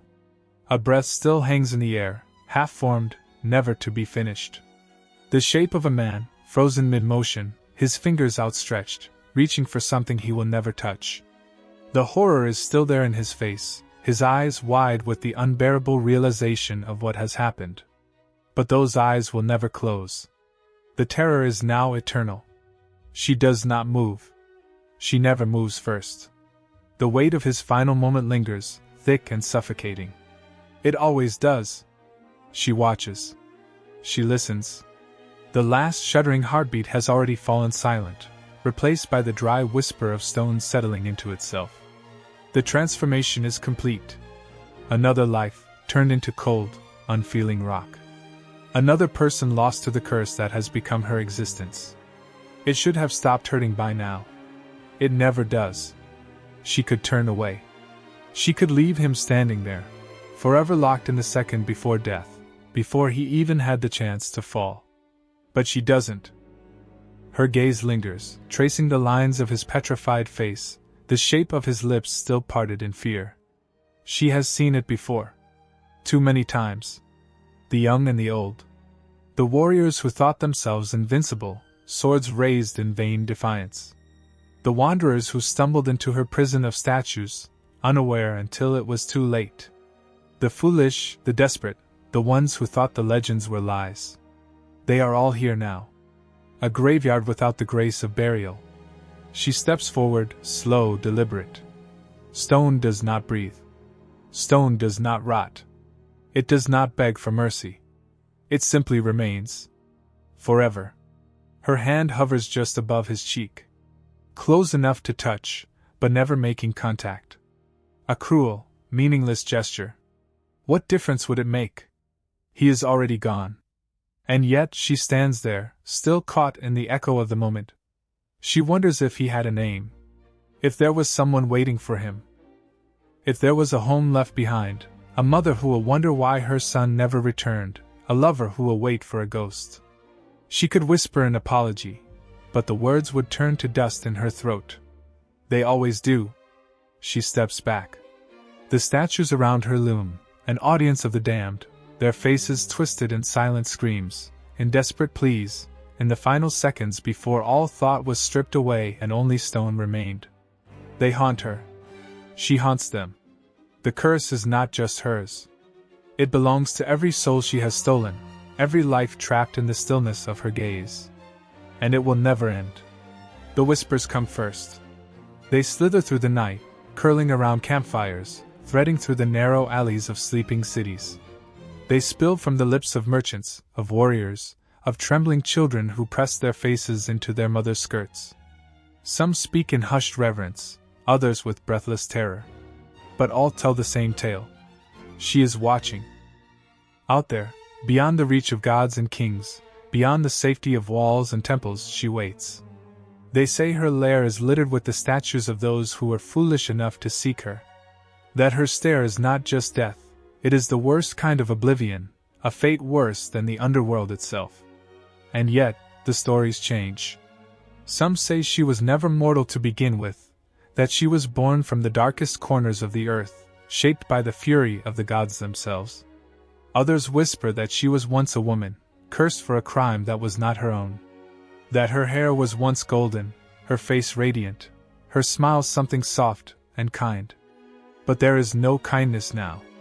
Only stone. Only silence. They tell of men who have gone to kill her, armed with shields polished to mirrors, with blades blessed by the gods. They do not return. Their names become echoes, swallowed by the legend that grows in their absence. She has become something more than a woman, more than a monster. She has become fear itself. Mothers threaten their children with her name. Do not stray too far, or she will take you. Do not disobey, or her gaze will find you in the dark. Do not speak her name too loudly, lest she hear. Even the bravest of warriors hesitate when the topic is raised. Even the gods, those cruel and mighty beings who shape fate like clay, do not speak of her lightly. And yet, the fear is not absolute. There is something else woven into the legend, something that lingers beneath the terror, growing stronger with every retelling. Reverence. A strange, aching respect. Because unlike the gods, she does not deceive. Unlike kings, she does not break oaths. There is no trickery in her curse. No betrayal. No whispered lies. Only the truth of what she has become. Only justice, raw and unflinching. For those who look upon her, death is instant. There is no suffering, no torture, no slow bleeding out on the battlefield. The fear she inspires is not the same as the fear of war, of sickness, of the wrath of gods who punish the innocent alongside the guilty. She is no god. She is something older. Something beyond them. And so the stories spread, wrapping themselves around the world like vines, tightening, twisting, refusing to be forgotten. She is watching. She is waiting. And when the time comes, none will look away. The temple smelled of salt and blood. The air was thick with the weight of something unspoken, something wrong. Moonlight stretched through the columns, long and silver, a quiet witness to what had been done. The marble floors were wet, the sacred silence shattered. She knelt there, shivering, arms wrapped around herself like a broken thing trying to hold its pieces together. Her breath came in ragged gasps, her hands trembling against the cold stone. She would not cry. She could not. Tears would not change what had happened. She had come here for safety. For sanctuary.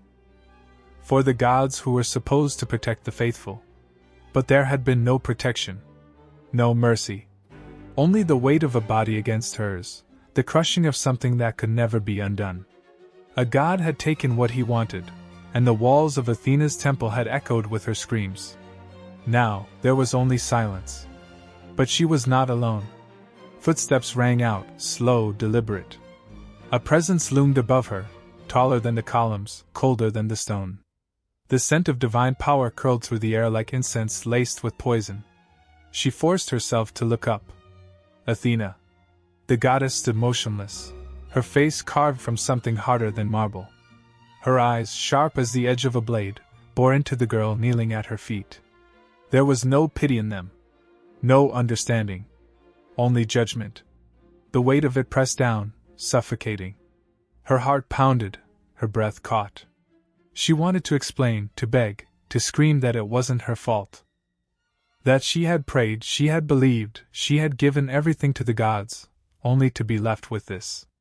But Athena did not want words.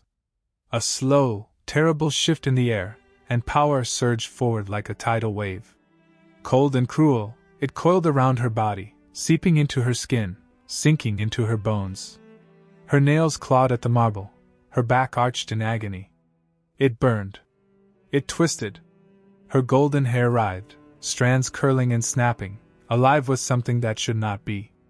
Her hands clutched at her scalp, but it was no longer hers. Her hair was hissing, seething, the sound cutting through the temple like the whisper of death itself.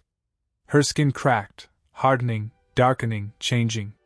She could feel it, the shift, the loss of what she once was.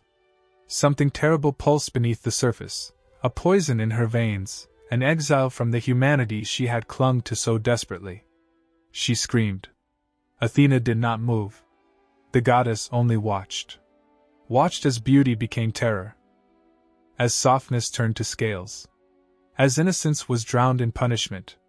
The temple walls stood tall, unyielding, as if they had never seen the crime, never heard the cries, never witnessed the ruin of the girl who had prayed for protection. Her eyes burned. She squeezed them shut, willing it to stop, willing it to be a nightmare. But when she opened them again, the world had changed. Or maybe she had. The priestess had come running, gasping, horrified, but the moment their eyes met, the woman turned to stone, her expression frozen in wide-eyed fear. A statue. A monument to the truth that had been stolen from her. A sob tore from her throat. She turned to Athena again, pleading silently, waiting for the goddess to undo it, to take it back, to show even a flicker of compassion. There was none. Athena's voice was calm, cold, unshaken. "You will not be touched again." Then she was gone, vanishing like mist, leaving only the curse in her place. The temple stood empty. She was alone. No, not alone. The hissing rose around her, voices that were not her own, creatures that coiled and twisted in her hair. She reached up with shaking hands, but the moment her fingers brushed against them, they struck, fangs sinking into her skin. She gasped, but the pain was nothing compared to what was already inside her. She stumbled to her feet, vision blurring, body heavy with something foreign, something unstoppable. The temple doors yawned open before her, leading out into the world. She took a step forward. Then another. The temple had cast her out. The gods had turned their faces away. The world would tremble at the sight of her, but no one would ask why. No one would care that before the curse, there had been a girl. A girl with a name, with prayers, with a life that had been stolen. There would only be the monster. And the legend the gods wanted her to be. The wind howled through the cliffs, screaming in her stead. Waves crashed below, relentless, hungry, tearing at the jagged rocks like wild beasts gnashing their teeth. The sky, bruised and swollen with storm, stretched above her in silence. No god spoke. No justice came. There was only the weight of her breath, ragged and sharp, and the fire curling beneath her skin, too fierce, too vast to contain. She stood at the edge of the world, her shadow long against the stone, her hair alive with restless fury. The serpents hissed, their tongues flicking at the salt-heavy air, mirroring the rage in her blood. A curse, they had called it. A punishment, they had decreed. But was it? Was it? She had begged for mercy once. Had wept until the ground beneath her was wet with grief. Had pleaded with the heavens, with the goddess she had once served, with the fate that had crushed her beneath its heel. But no more. The prayers had turned to ash on her tongue. The girl she had been was gone, devoured by betrayal, reborn in vengeance. They feared her now. Men who had once walked the earth with impunity, their hands stained with the ruin of the helpless, now trembled at her name. They came with swords and shields, with arrogance heavy in their eyes, but it was their own terror that killed them. Not steel. Not strength. Just the look in her eyes, the weight of her gaze, the reflection of their own sins turning their flesh to stone. Oh, how the world twisted the tale. They called her monster. Medusa, the wicked, the cursed, the beast lurking in the dark, waiting to strike. They spoke of her as if she had been born with fangs, as if she had chosen this exile, as if her power was a stain instead of a reckoning. But they did not speak of why. They did not whisper the name of the god who had shattered her, nor the goddess who had turned away. They did not tell the truth, because the truth was a blade against their throats. She was their fear made flesh. Not a monster. A warning. Her existence was defiance. Every breath she took was a scream against the silence, against the world that had tried to bury her. They wanted her to be ashamed. They wanted her to wither beneath the weight of their stories, to see herself through their eyes, to beg for their forgiveness. But she would not. She stood tall on the cliffs, her body unbowed, her eyes burning gold beneath the storm. Let them fear. Let them tell their stories. Let them twist her into something unholy, something vile. Their words could not chain her. Their hatred could not unmake her. She was more than they would ever understand. And she was watching. The cave was suffocating, its walls slick with damp, the air thick with something old, something waiting. A sound slithered in the dark, neither breath nor whisper, something more ancient, more knowing. The hunter gripped his sword tighter, his pulse a war drum in his throat. He had been warned. They had all been warned. But warnings were just words until you stood in the belly of the beast, staring into the abyss, feeling it breathe back. He stepped forward. The torchlight flickered, shadows bending, stretching. Then silence.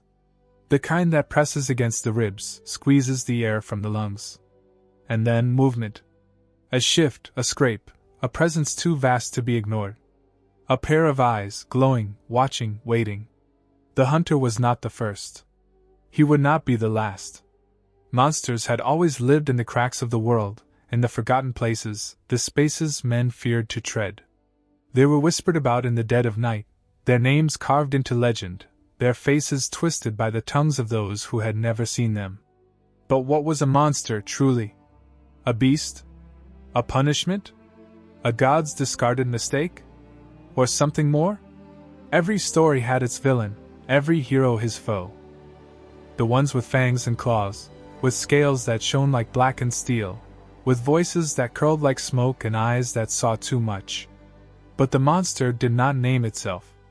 It was named by those who feared it. The hunter's hands were slick with sweat now, his grip shaking despite the bravado in his stance. He had trained for this, had been told the rules. Strike fast. Don't hesitate.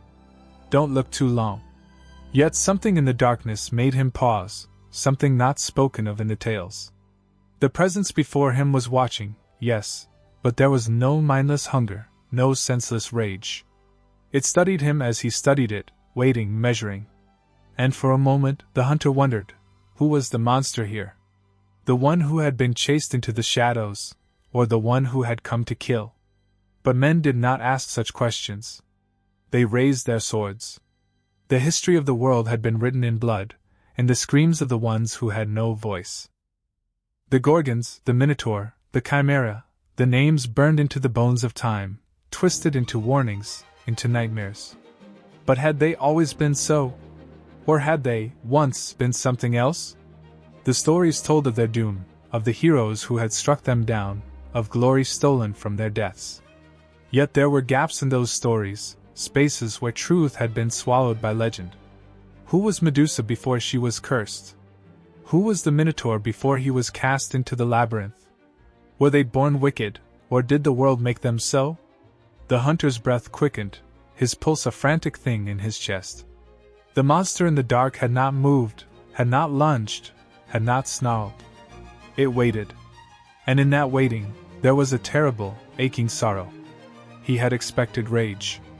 He had expected terror. He had not expected this. The torch crackled, its light shifting. And for the briefest moment, he saw, not scales, not fangs, not something unholy, but something else. Eyes filled with knowing. With weariness. With something too close to human. He staggered back. The sword in his hand felt heavy now, heavier than it ever had before. The stories had told him what to do. Strike. Kill. Become a legend. But standing here, staring into the eyes of what should have been a nightmare, he felt something twist inside him, something sharp and unbearable. Doubt. Monsters were made, not born. And perhaps, all along, the real monsters had been the ones telling the stories. The air was thick with the scent of rain, the kind that lingers before a storm breaks, heavy and electric. The walls of the bronze chamber gleamed dully in the torchlight, trapping shadows like restless spirits. Somewhere beyond them, the world continued on, men laughed, feasted, ruled. But within this prison of polished metal, time stood still. A woman sat alone, her breath shallow, her fingers pressing against the cold floor as if she might push through it, escape the inescapable. Danae. Her name had once meant something, carried weight like gold, like sunlight on the sea. But now it was nothing more than an echo inside this hollowed-out cage, a whisper lost to the greed of men. She had been locked away, sealed from the world by a father who feared prophecy more than he feared the gods themselves. A cruel irony, he sought to control fate, to chain it with iron and fear. But fate was not a thing that could be locked away. The silence stretched, thick and suffocating, pressing against her ribs. Then light. It did not come as flame, nor as some terrible, blinding burst, but something softer, something impossibly golden. It slipped through the cracks where none should have been, filled the empty space with warmth, with breath, with something beyond human. Danae gasped, her body tightening, every hair on her skin rising in recognition of something ancient, something divine. The presence moved closer, unseen yet unmistakable. The air trembled, vibrating with the weight of the moment. Then contact. Not hands, not flesh, but something more. A touch that was not a touch. It sank into her, through her, as though her body were no barrier at all. A shudder rolled through her, and her pulse slammed against her throat. Heat bloomed within her, bright and overwhelming, curling into every hidden place, filling her with something both terrifying and holy. She did not cry out. She did not pull away. Because somewhere in the depths of her soul, she already knew. The gods did not ask permission. When the light faded, when the warmth receded, when the silence returned, she lay motionless, staring at the ceiling of her prison. Her body still hummed, but the touch was gone. Yet something lingered, something nameless. A weight inside her that had not been there before. She pressed a trembling hand to her stomach. And then, she understood. Her father's greatest fear had already begun. Months passed, the bronze walls standing as silent witnesses to the impossible. Life grew within her, shaping itself with the hands of the divine, forming something meant for legend, for blood, for history. Danae did not speak of it, not even to herself. She traced the curve of her belly in the quiet, felt the stirrings of fate beneath her skin. This was no ordinary child. This was something forged in prophecy, in power. A son of Olympus. But the gods' gifts were never given freely. When the day of birth arrived, the storm came with it. The skies split open, rain lashing against the bronze walls, thunder shaking the ground as though the heavens themselves bore witness. Pain tore through Danae, raw and unrelenting, her body trembling with the effort of bringing forth a child not meant for mortal hands. And then, his cry. Sharp. Piercing. Alive. She gathered him into her arms, her fingers brushing over damp curls, tracing the curve of tiny fists clenched in fury at the world that had already cast him out. He was small, and possibly so, but there was strength in him, something untamed burning behind his newborn wails. Perseus. The name felt like a weapon in her mouth. She held him close, pressing her lips to his soft skin, inhaling the scent of rain and birth and something unshaped, something waiting. But there was no time for the quiet, no time for the illusion of safety. The world outside still breathed, and with it, her father's terror. It did not take long. The door wrenched open, and the shadows of guards flooded in, their eyes wide, their steps hesitant. Even they felt the weight of what had been done. But fear was a stronger master than all. Danae did not beg. She did not plead. She knew men, knew their greed, their cowardice, their hunger for control. There was no place in this world for a child like hers, not in the hands of those who feared what they could not bend. They dragged her from the chamber, her arms locked around her son, his breath warm against her neck. The rain did not stop as they carried her through the city, past faces that dared not look, past voices that whispered but did not speak. Her father stood at the shore, his face carved from stone, his hands unmoving at his sides. A chest lay open before him, wood darkened by the storm, the scent of salt thick in the air. Danae did not struggle as they forced her inside. The lid slammed shut. Darkness swallowed them whole. The sea rose, hungry, endless. Waves rocked the chest, tossed it like driftwood, carried mother and child into the unknown. The rain blurred the line between sky and ocean, and the cold reached into their bones, a silent promise of what was to come. Danae curled around her son, shielding him from the storm, from the water that threatened to consume them both. He did not cry. He did not tremble. He breathed, steady and sure, as though he knew that the sea could not take him, that the gods had written something else for him. Hours passed. Maybe days. Danae did not pray. The gods had already answered, and their answer had been cruel. And yet land? The waves shifted, carried them forward, pushed them towards something solid, something real. When the chest cracked open, when the first slivers of light pierced the darkness, Danae inhaled sharply, salt burning her throat. Hands reached down, pulling them from the wreckage. Voices murmured, unfamiliar yet unthreatening. A new shore. A new fate. She held Perseus closer, his warmth the only thing tethering her to the moment. He had survived. And something inside her whispered, this was only the beginning. The laughter at the banquet was thick, rolling through the hall like waves crashing against stone. But beneath it lurked something venomous, something unseen, slithering through the air with a hiss only the doomed could hear. Wine spilled from goblets, pooling like blood on polished floors. The scent of roasted meat, of figs split open and glistening with honey, filled the room. But there was rot beneath the sweetness. A tension just waiting to break. Perseus stood among them, shoulders squared, jaw set, his fingers curled into fists at his sides.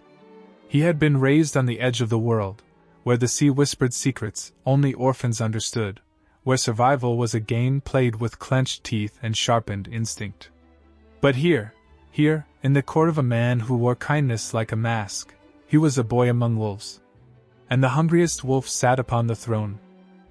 Polydectes, the king with a serpent's smile, watched from his seat, golden goblet in hand, his dark eyes glittering with something unreadable. He had built this moment carefully, brick by careful brick, weaving the trap with words smooth as oil, wrapping his prey in silk before the dagger met the throat. Danae, Perseus' mother, sat stiffly at the edge of the gathering, her face pale, her mouth a thin, unyielding line. She knew. She had always known. The way the king's gaze lingered on her, the way his touch hovered just close enough to steal the air from her lungs. She was the prize he wanted, the queen he meant to take. But Perseus stood in his way. And tonight, the king would remove him. The game began with a jest. A harmless remark thrown into the air, catching like a spark upon dry wood. Polydectes leaned forward, swirling his wine, his voice light, amused. Every man at this table has given me a gift, save one. His eyes landed on Perseus, the weight of expectation pressing like a blade to the boy's throat. Tell me, son of Zeus, what tribute do you bring to your king? Laughter rippled through the hall, sharp-edged, waiting. Perseus did not flinch. His blood burned too hot for submission, his pride coiled too tight to bow. He lifted his chin, meeting the king's gaze, something reckless flickering behind his storm-colored eyes. I own nothing but my strength, he said, voice steady. But if it is a gift you seek, name it, and I will bring it to you. The trap snapped shut. Polydectes exhaled, feigning amusement, a wolf savoring the moment before the throat is torn open. Ah, he murmured, as if considering. Then bring me the head of Medusa. Silence. The air thickened, grew heavy, pressing against the skin like unseen hands. Someone at the table choked on their wine. Another whispered a curse beneath their breath. Even the torches seemed to flicker, as if the mere mention of her name had summoned something cold and unholy into the room. Medusa. The Gorgon. The monster who turned men to stone with a single glance. Perseus did not move. He could feel his mother's gaze burning into him, the silent plea in her eyes. Say no. laugh it off. But he could not. Not with Polydectes watching, not with the weight of every man in the room pressing against him, waiting to see if he would crumble. He forced his lips into something that wasn't quite a smile. "Is that all?" he said, voice even. "I expected something difficult." The laughter returned, louder this time, rolling through the hall like thunder. But in the midst of it, Danae rose, her movements sharp, cutting through the noise. "Enough," she said, her voice trembling but strong. "This is madness." Polydectes did not look at her. His eyes never left Perseus. "Madness? No," he murmured. "A test. A hero's task. If he is truly the son of Zeus, then let the gods watch over him." Perseus clenched his fists, his heart a war drum in his chest. He knew what this was. Knew the king's game. If he refused, he would be branded a coward. If he accepted, he would not return. Either way, Polydectes won. But Perseus had never been one to play by the rules. He stepped forward, placing both hands flat upon the king's table, leaning in close. "I will bring you Medusa's head," he said, voice low, steady. "And when I do, I will bring it here, before you, so you may see for yourself if the gods are watching." The king smiled. A slow, satisfied curve of the lips. He had won. Or so he thought. Perseus turned, walking past the wide-eyed guests, past the trembling hands that clutched goblets too tightly, past his mother's breathless whisper of his name. He did not stop. Did not look back. Because the moment he stepped from that hall, the hunt began. The gods, the fates, the shadows of destiny itself, every force in the world held its breath. Because a boy had just walked into the jaws of the impossible. And if he was to return, it would not be as a boy. It would be as something else entirely. The wind howled through the empty night, clawing at the cliffs with invisible hands. It carried the scent of salt and ruin, of gods who watched in silence. The stars above were cold and merciless, distant pinpricks of light in a sky too vast, too uncaring. Somewhere beyond the black horizon, Medusa waited. But Perseus did not know where to begin. His breath was ragged, his pulse loud in his ears, each step on the jagged earth threatening to pull him down.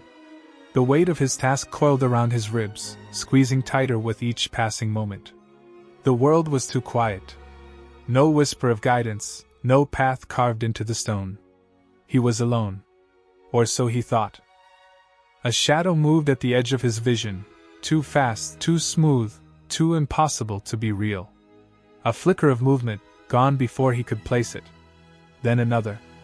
And then, lost already? The voice was laced with amusement, a blade wrapped in silk. Perseus turned sharply, fingers curling into fists, but the figure before him stood effortlessly, like the earth itself bent to his will. A man, but not a man. Tall, lean, restless, shifting between stillness and motion as if he could not decide whether to stand or vanish. A staff gleamed in his hand, crowned with twisting silver wings. A traveler's cloak hung from his shoulders, yet there was something weightless about him, as though the wind carried him rather than the other way around. Hermes. The god's grin was sharp, knowing. "You're slow," he said, as if discussing the weather.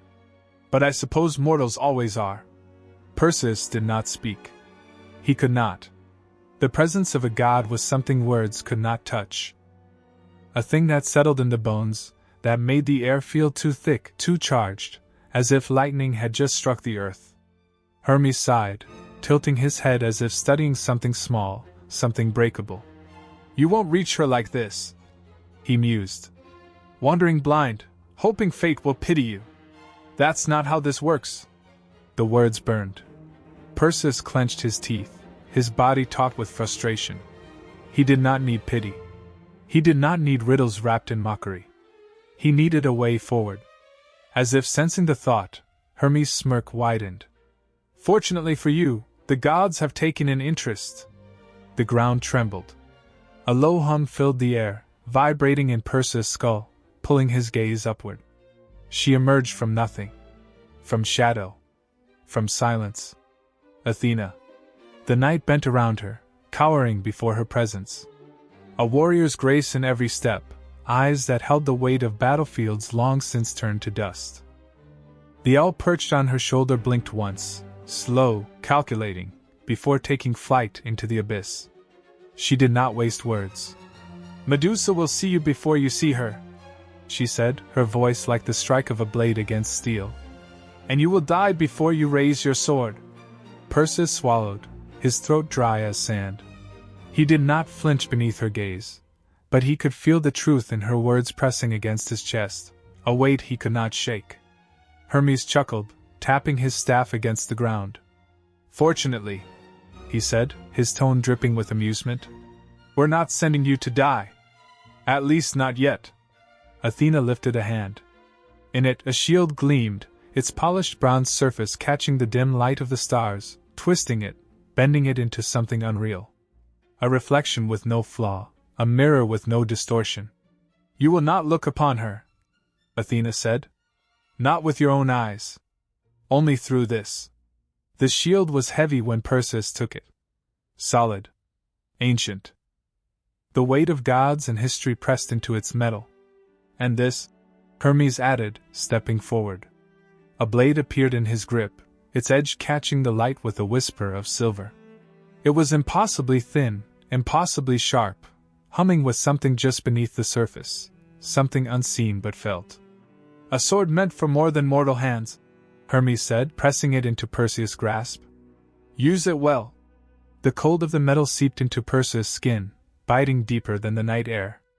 Athena's gaze did not waver. "You will go to the Gree," she commanded. "They know the way." A flicker of something unreadable crossed Hermes' face. "If they don't tear you apart first," he added, grinning. Perseus exhaled, steadying himself against the storm in his chest. He was not a fool. He knew the gods did not give freely. Every gift carried weight. Every blessing came with a price. But he would take them. He had no other choice. Athena's voice cut through the dark. "Do not fail." And then they were gone. The night was empty again. But now, Perseus was not. The air was thick with something unseen, something old, something waiting. Silence pressed down like a hand over a mouth, muffling even the wind. The night held its breath. A weightless tension, the kind that lives in the final heartbeat before a blade is drawn. Perseus stood still, the ground cold beneath his feet, his hands empty but for the promise of what was to come. The gods had spoken. The path was set. But paths meant nothing without the tools to walk them. And these were not just tools. These were weapons of gods, forged in myth, stained with history. A shift in the darkness, silent, effortless. Then Hermes stood before him, shoulders draped in his restless cloak, eyes alight with something unreadable. He did not move like a man. He did not feel like a man. He was something sharper, something swifter, something that did not obey the weight of the world. "You're going to die," Hermes said casually, as if remarking on the weather. "Unless, of course, you take what I give you and use it without hesitation." "Do you hesitate, Perseus?" Perseus clenched his fists. He would not give this god the satisfaction of doubt. Hermes grinned, sharp as a knife's edge. "Good." The cap appeared in his hands, a thing of shadow and nothingness, woven from the quiet between moments. It did not shine. It did not glint. It swallowed the light instead, as if it did not belong to the world at all. "The cap of Hades," Hermes murmured, voice like wind against stone. "Wear it, and the world forgets you exist. Eyes slide past you. Shadows swallow you whole. You become a ghost before you are even dead." He held it out, and when Perseus took it, it felt like holding air. Lighter than a whisper, heavier than a secret. But before he could speak, before he could even exhale, another voice struck the air like a hammer on bronze. "That is not enough." The ground did not shake. The sky did not crack. But everything changed when Athena arrived. She did not descend. She did not emerge. She was simply there, as if she had always been. Eyes carved from storm clouds, armor gleaming with the cold, unbreakable weight of justice. Her presence did not ask for respect. It demanded it. In her hands the shield gleamed. A reflection without distortion, a mirror without flaw. But this was not a shield made for defense. It was a weapon in its own right. Perseus did not dare speak. Athena held the shield before him, its surface catching the fire of the stars. "You will not face her directly," she said, voice steady, absolute. "You will not look into her eyes. You will see her through this. Only through this." Her fingers curled around the metal, as if it were part of her. "Do you understand?" He nodded, but she did not move, did not waver. "Do you understand?" she repeated, and this time, the weight of her voice settled into his bones. He swallowed hard. "Yes." Only then did she let go. The shield was heavier than he expected. Not in weight, but in presence. He saw himself in its surface, but the reflection did not feel like his own. And then, steel, glinting in the darkness. A sword. But not just a sword. Hermes twirled it effortlessly, the edge whispering against the air itself. "This," he said, admiring the deadly glimmer, "is not for mortals. But then again, neither is your task." He flipped it in his grip, offering it hilt first. Perseus hesitated. Not out of fear. Not out of doubt. But because something about it felt alive, humming with an unseen power. "Take it," Hermes said, voice quieter now, almost gentle. "It will not fail you." Perseus wrapped his fingers around the hilt. Cold. Sharp.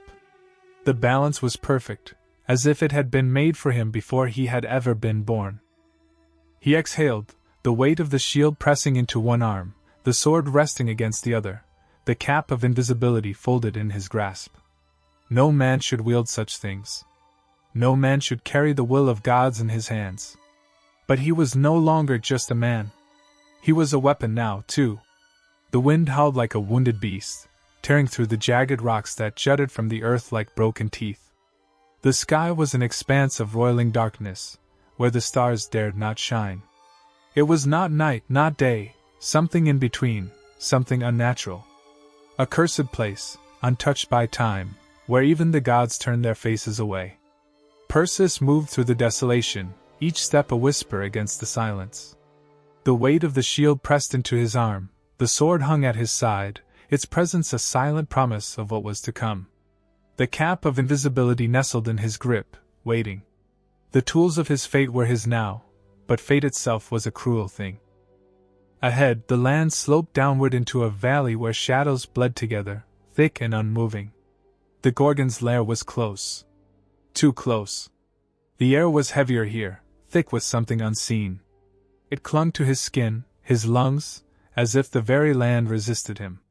He forced himself forward. Each step felt like defiance, a challenge to whatever unseen force watched from the darkness. The legends spoke of this place, but words were useless now.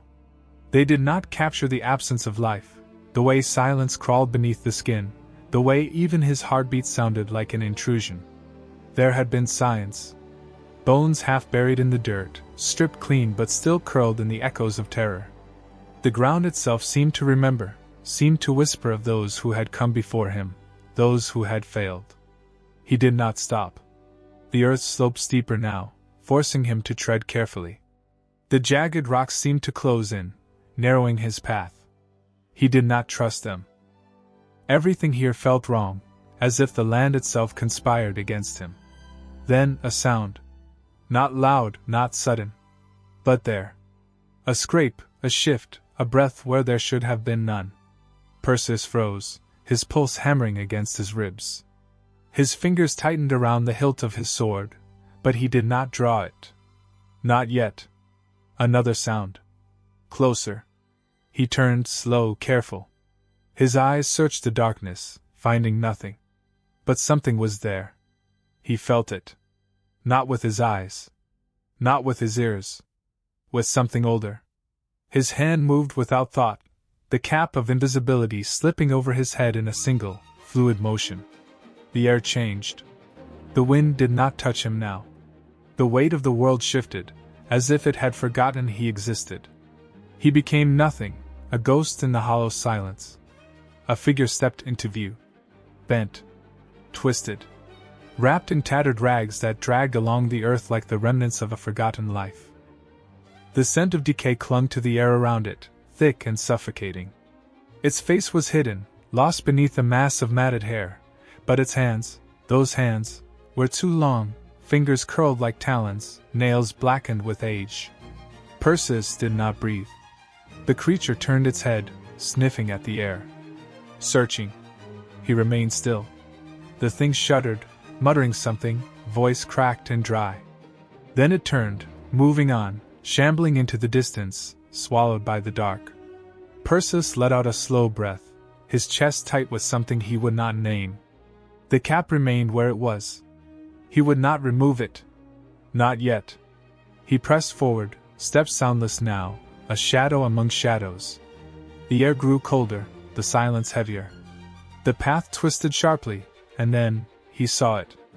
An entrance, carved into the rock like the gaping maw of something ancient, something starving. Darkness pooled within, thick and unmoving, a blackness that swallowed all light. The lair. His fingers tightened around his sword. The time for hesitation was over. The silence was thick enough to suffocate. It pressed against his skin, curled into his lungs, made the air feel wrong. Heavy. Unnatural. The lair pulsed with something unseen, something waiting, something ancient. Perseus stepped forward, his every breath measured, his every muscle tight with anticipation. The cap of invisibility kept him hidden, but it did not make him invincible. He was nothing but a ghost in a tomb of stone, a heartbeat in a place where no living thing should exist. Ahead, the darkness shifted. Not movement, no, something worse. A presence. He tightened his grip on his sword. The Gorgon slept. He could hear the slow, uneven breathing, could almost feel the weight of their dreams pressing against the air. The polished shield in his left hand trembled slightly, reflecting the world in pale, distorted slivers. He turned it carefully, angling the bronze until the cavern took shape within its surface. And there she was. Her body was still, coiled in restless slumber. The mass of writhing snakes atop her head moved in uneasy waves, sensing something, even in sleep. A warning. The body remembered what the mind could not. Perseus did not breathe. His pulse pounded in his ears, in his throat, in his fingertips. Time was fragile now, stretching thin between him and the inevitable. Every second a blade, waiting to drop. The sword gleamed, poised above her neck. One strike. That was all. The snakes hissed. A flicker of movement, one of her sisters stirred. A slow exhale, the shifting of limbs against stone. A warning. A moment away from waking. Now.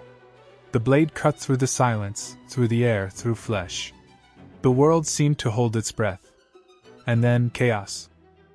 Blood spattered across the stone in violent arcs, pooling black in the dim light. The body convulsed, as if unwilling to believe it had been severed from its head, as if it could still claw its way back to life. But it was the head, oh, the head, that held all the terror. Even in death, the eyes sought him, unseeing, empty yet full of something terrible. The mouth parted slightly, as if whispering a curse, as if trying to speak the last word of a forgotten goddess. Perseus did not listen. He did not look. He seized the head by its matted hair, shoving it into the sack before the power could claim him, before the moment could break him. The cavern roared awake. The sisters screamed. A sound that was not human, not mortal.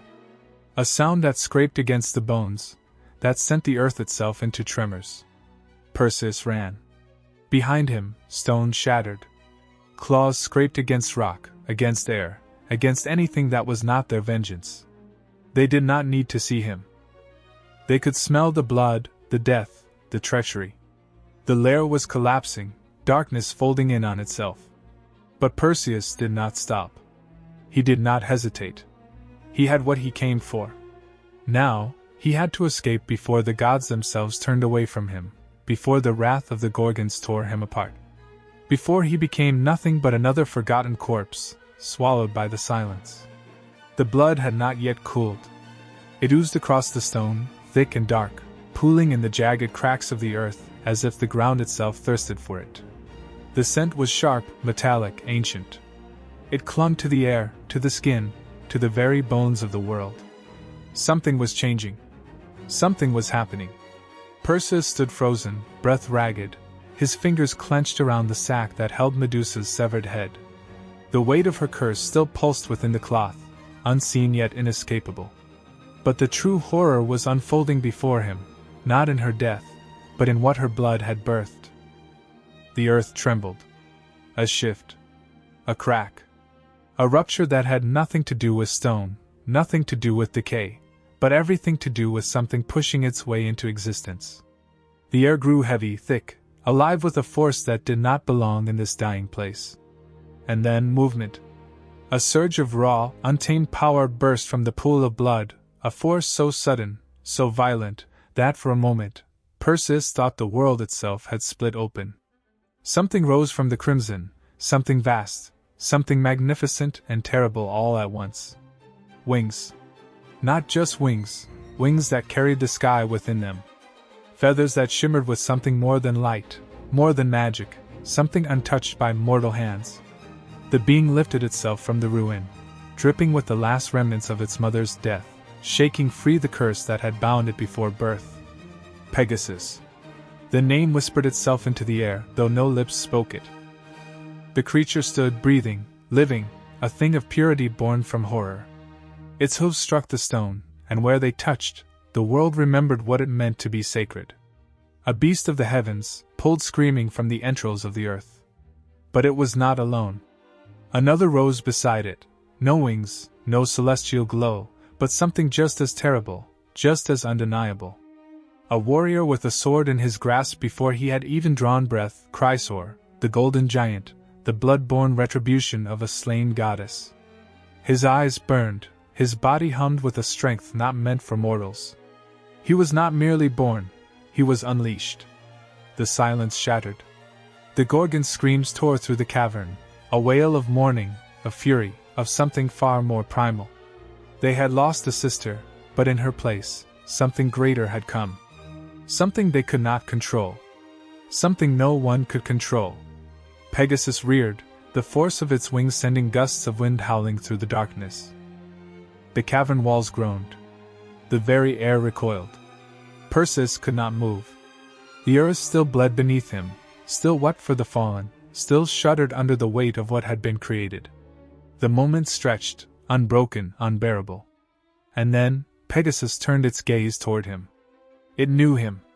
Not by name, not by deeds, but by fate. They were bound now, in ways neither could escape. The hero and the creature of the storm, the mortal and the divine. And somewhere, in the unseen threads of the cosmos, the gods watched. Waiting. Smiling. The sack twitched. Perseus felt it, subtle, like something shifting in a restless sleep. The weight of it dragged against his side, heavier than it should have been, heavier than any severed head had a right to be. It was not just flesh and bone inside that cloth. It was something alive, something pulsing, something waiting. The air around him shivered. Even in death, Medusa was not silent. The presence of her was thick, a shadow pressing against the edges of reality. The head was a weapon, yes, but it was also a curse, a wound that the world would never close. Perseus had seen her face only in the reflection of his shield, but he felt her more now than ever. The weight of her suffering. The rage. The power that had been torn from her, only to be wielded by the very hands that had cut her down. The sack writhed again, a whisper of movement that made his breath catch. The Gorgon's cries still echoed behind him, their grief carving itself into the stones. They had come too late, too slow, and now the thing they had spent their lives protecting was nothing more than a severed relic. Perseus had fled before their vengeance could catch him, but their wails had followed. The kind of sound that did not fade. The kind of sound that lived inside the bones. He did not look back. His fingers clenched tighter around the sack. The fabric was damp, warm. He did not dare loosen his grip. The head inside was still. Not truly dead. Not truly anything. Just waiting. The first time he used it, the world went silent. It was the bandits that came first, leaping from the shadows, blades catching in the flickering firelight. There had been no time to think, no time to reach for his sword, only the instinct, the raw, desperate instinct, to survive. So he pulled it out. The moment the cloth fell, the air shifted. A scream, brief, sharp, cut through the night. Then nothing. Silence. When Perseus forced himself to look, they were statues. Every detail preserved, the terror in their eyes, the muscles frozen mid-motion, the blades still clutched in their rigid hands. A breath ago, they had been men. Now they were stone, cold and unseeing. He felt sick. The head still dripped, still bled, still pulsed with something beyond human understanding. He wrapped it back up fast, his hands unsteady.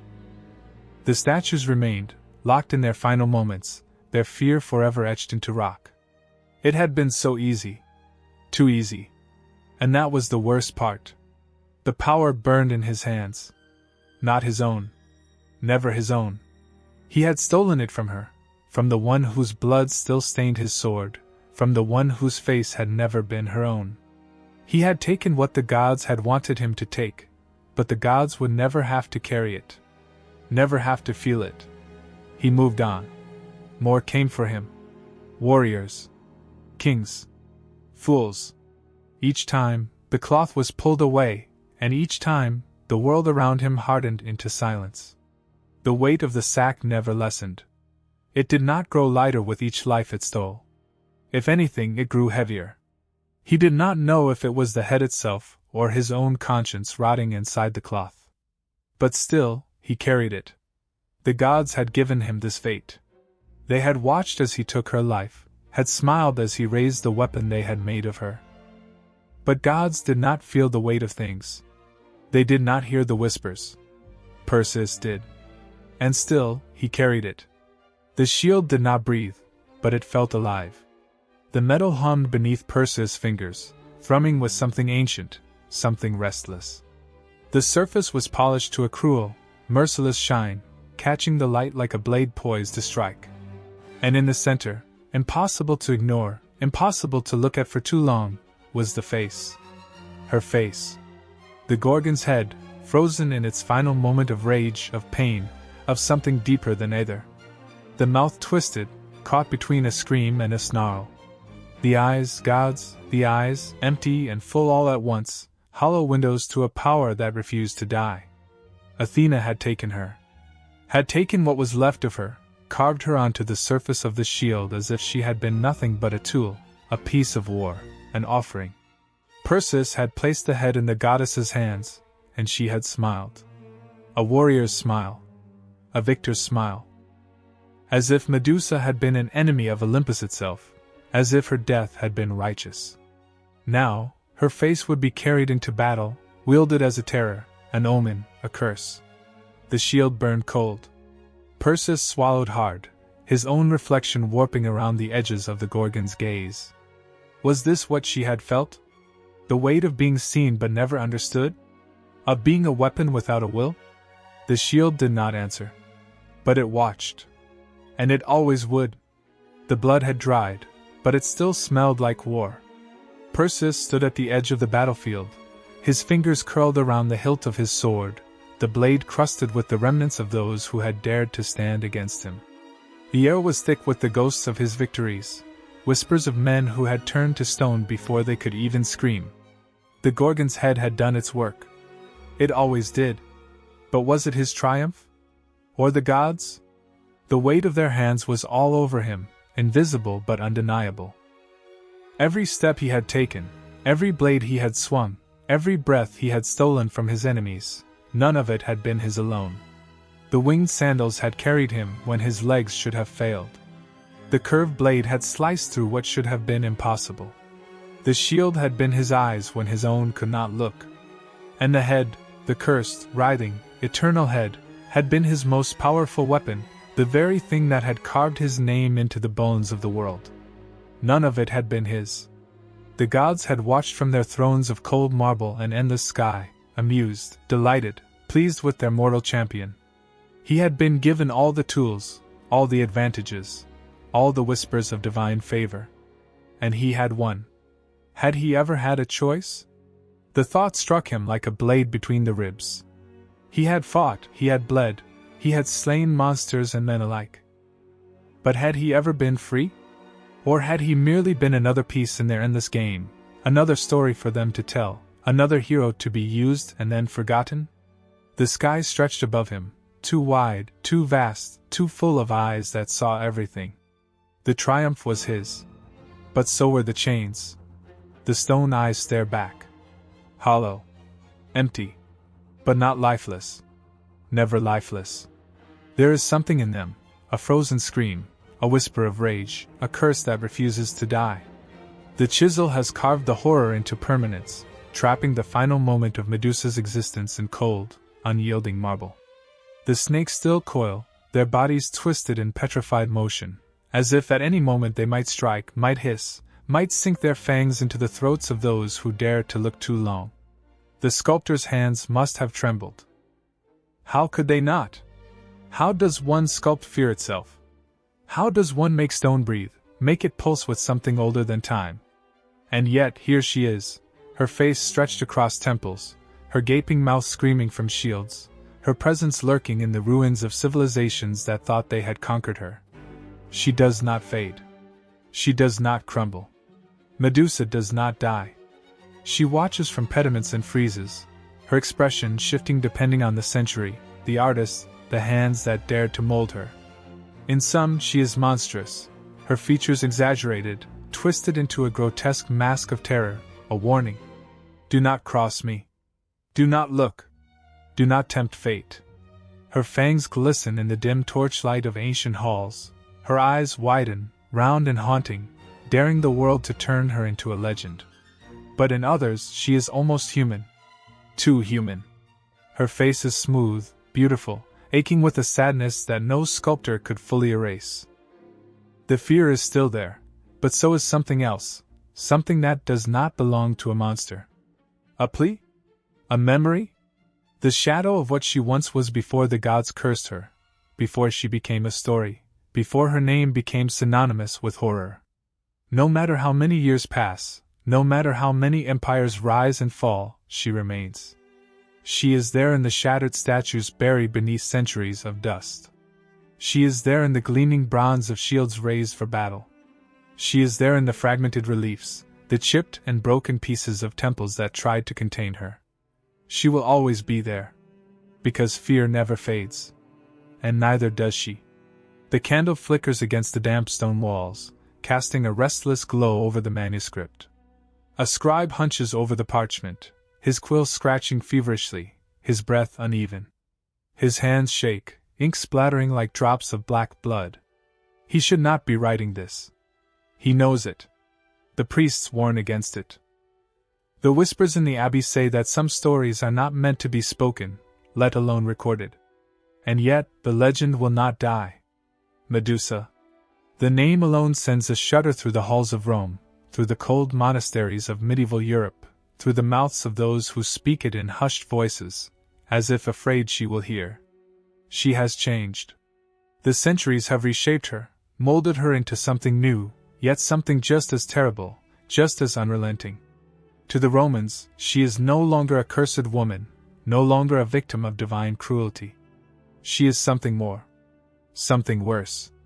Her face, grotesque and eternal, is stamped on shields, carved into the hilts of swords, hammered into the golden breastplates of warriors marching toward death. They believe she protects them. They believe her gaze, even frozen in metal, still holds power. If the enemy fears her, they have already lost. But the truth is far darker. They do not carry her to harness her strength. They carry her because she cannot be escaped. She is war itself. The unblinking stare of the battlefield. The last, paralyzing moment before the spear finds its mark.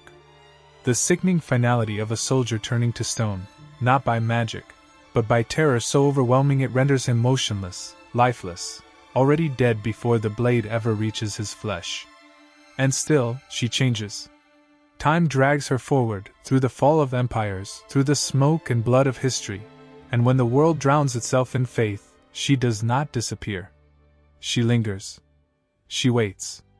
Medieval scholars try to bury her beneath the weight of Christian doctrine, twisting her story into something righteous, something useful.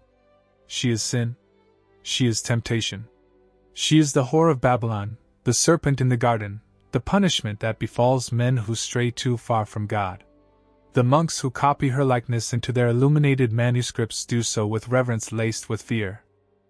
She becomes a warning, her monstrous face grinning from the margins of holy texts, reminding those who read them that evil is always watching. And yet, beneath their revisions, beneath the layers of moralization and fearmongering, she refuses to be silenced. The myths persist in shadowed corners, in secret gatherings where old stories are whispered like spells. Some still say she was wrong. Some still claim she was never a monster to begin with. But it does not matter. Because no matter what they call her, guardian, demon, omen, curse, she is still here. Still watching. Still waiting. The eyes stare back. Hollow. Unblinking. Fixed in a frozen moment between life and something far worse. The mouth is twisted, lips curled in a snarl or a scream. It's impossible to tell. The serpents coiled around the head seem to move, even in stillness, their bodies frozen in loops and knots that whisper of something ancient, something that should not be. And yet, it is everywhere. The soldiers strap it to their armor, the war-hardened men who have seen death too many times to fear it. They march into battle with the Gorgon's head gleaming on their breastplates, its gaze promising an unshakable truth: death comes for all. But those who bear this face will meet it last. The enemies flinch when they see it. Their hands tremble on their weapons. For a single breath, before steel crashes against steel, before blood soaks the dirt, they hesitate. That hesitation is everything. A heartbeat of doubt is all it takes to lose a war. It is carved into temple walls, leering from high above as if it can see into the souls of those who dare enter. They call it protection, but there is something more, something raw, something primal. It is not just a barrier against evil. It is a reminder that evil is already here. That it watches. That it does not forget. Merchants scratch it onto the doors of their shops, a silent ward against thieves who know better than to tempt fate. Mothers press its symbol into their children's talismans, whispering prayers to gods older than time itself, hoping that even in death, even in monstrosity, the Gorgon will show mercy. It is worn around necks, stamped onto shields, etched into coins that pass through 1,000 hands.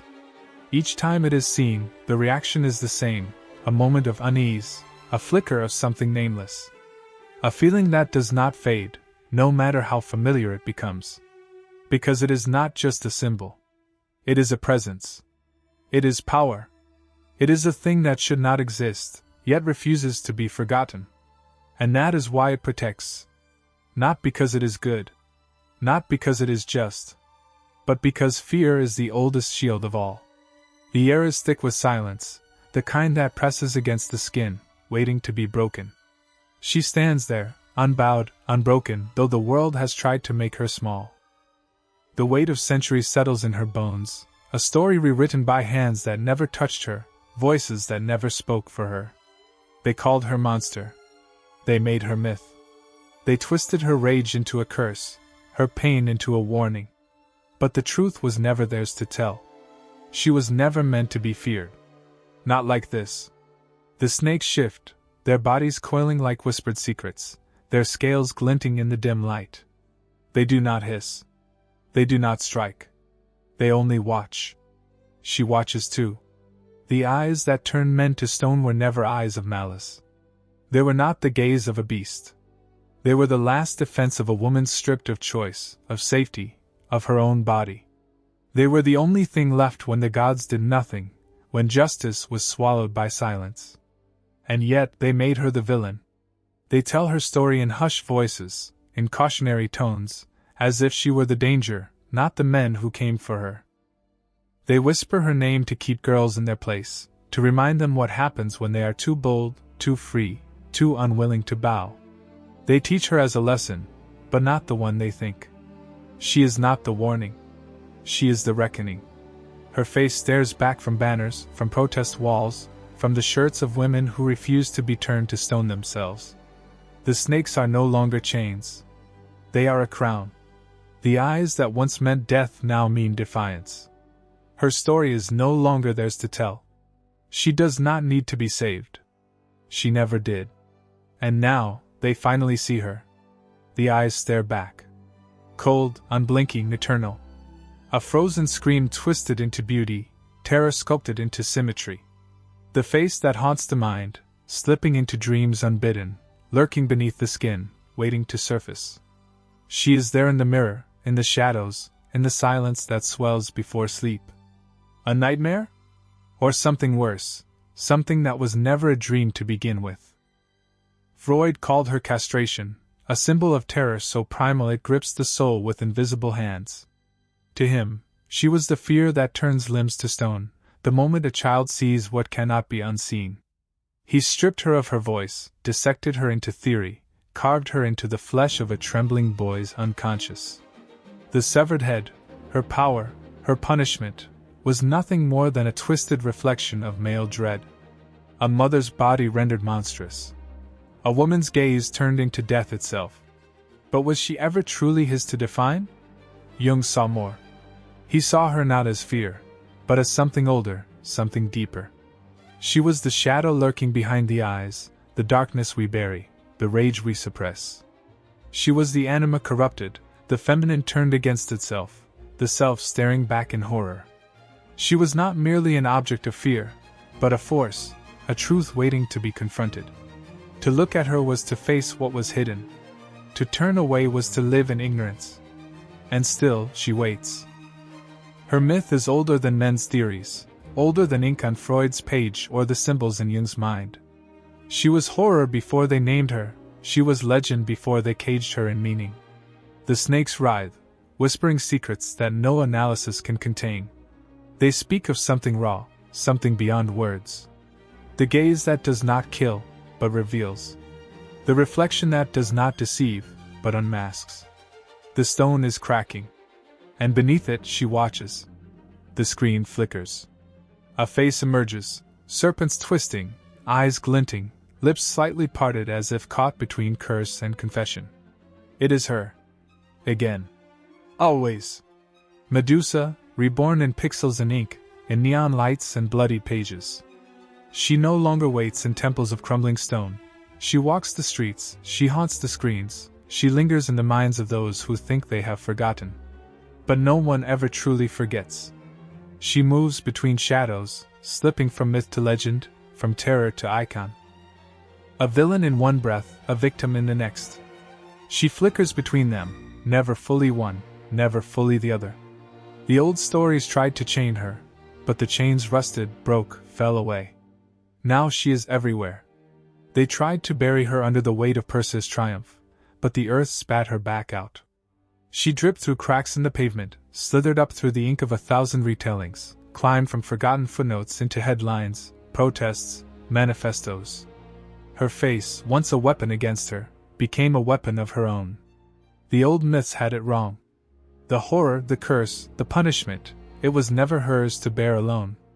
They stole her voice, turned her into a warning, a cautionary tale wrapped in coils of shame and silence. But silence never lasts. And so she speaks. In the ink of writers who carve new meanings from her bones, she whispers.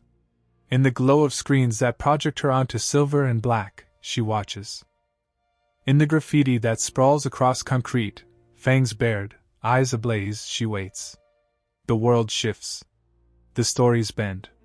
Medusa no longer cowers in shadows. She steps forward, and this time, no hero comes to claim her head. She is still looking. And now, the world looks back. The silence is suffocating. No wind. No breath. No movement. The world stands still, locked in a moment of unrelenting paralysis. Stone. Cold. Unforgiving. It isn't just a substance, it's a sentence, a verdict, a weight that crushes the soul beneath its unyielding grip. A single blink too late, and flesh is no longer flesh. A heartbeat missed, and time shatters into eternity. Stone remembers. It traps, it preserves, it swallows the past whole, keeping it frozen in its merciless grasp. The agony of stillness, the horror of being unable to scream, unable to move, unable to be. Medusa's victims understood. Their eyes widened in a final, desperate plea, but the words never escaped. The veins in their arms, their hands, their throats, solidified before they could fight back. They weren't just turned to stone. They were stopped. Their stories, their lives, their futures, cut short, erased, rewritten as cold statues that could do nothing but witness eternity. And it wasn't just them. Some prisons have no walls, no chains, no bars. There are prisons built from silence, from trauma, from the weight of everything unspoken. Fear calcifies inside the chest, the throat, the hands that once reached for help but now hang motionless. Stasis is more than a curse. It's a slow suffocation, a nightmare where time stops but the mind keeps screaming. To be trapped in stone is to be forgotten. A relic of a moment left behind while the world moves forward. No one hears the last thoughts of the petrified. No one wonders if their souls still echo inside the rigid surface of their frozen faces. But maybe the body isn't the only thing that turns to stone. A heart can harden. A mind can stop. A soul can be buried beneath layers of weight too heavy to lift. Fear sets in like sediment, pressing down, turning once living things into fossils, preserved but lifeless, remembered but untouchable. And yet, stone is not always an end. It resists. It endures. It cannot be burned, cannot be bent, cannot be erased with the fragile breath of time. It stands. It remains. Long after the flesh has rotted, after the voices have died down, after the history books have rewritten the truth, stone is still there. Unmoving. Defiant. Not all who are trapped in stasis are lost. Some are waiting. Some are watching. Some are gathering their strength for the moment the stone begins to crack, for the fracture, the fault line, the breath of air that will slip through and remind them, stasis is not death. And when they move again, the world will tremble. The temple is silent. Heavy. The air is thick with something unspeakable, guilt, rage, the sharp, metallic scent of betrayal. Stone columns rise like unyielding sentinels, their surfaces cold and impassive, watching without judgment. They do not care for the wreckage left in their shadow. They do not care for the girl crumpled upon the altar, for the tremor in her breath, for the way her trembling fingers press against the unforgiving marble. She has been broken here. Ruined. Her cries had shattered against these walls, but the gods do not listen. The goddess does not listen.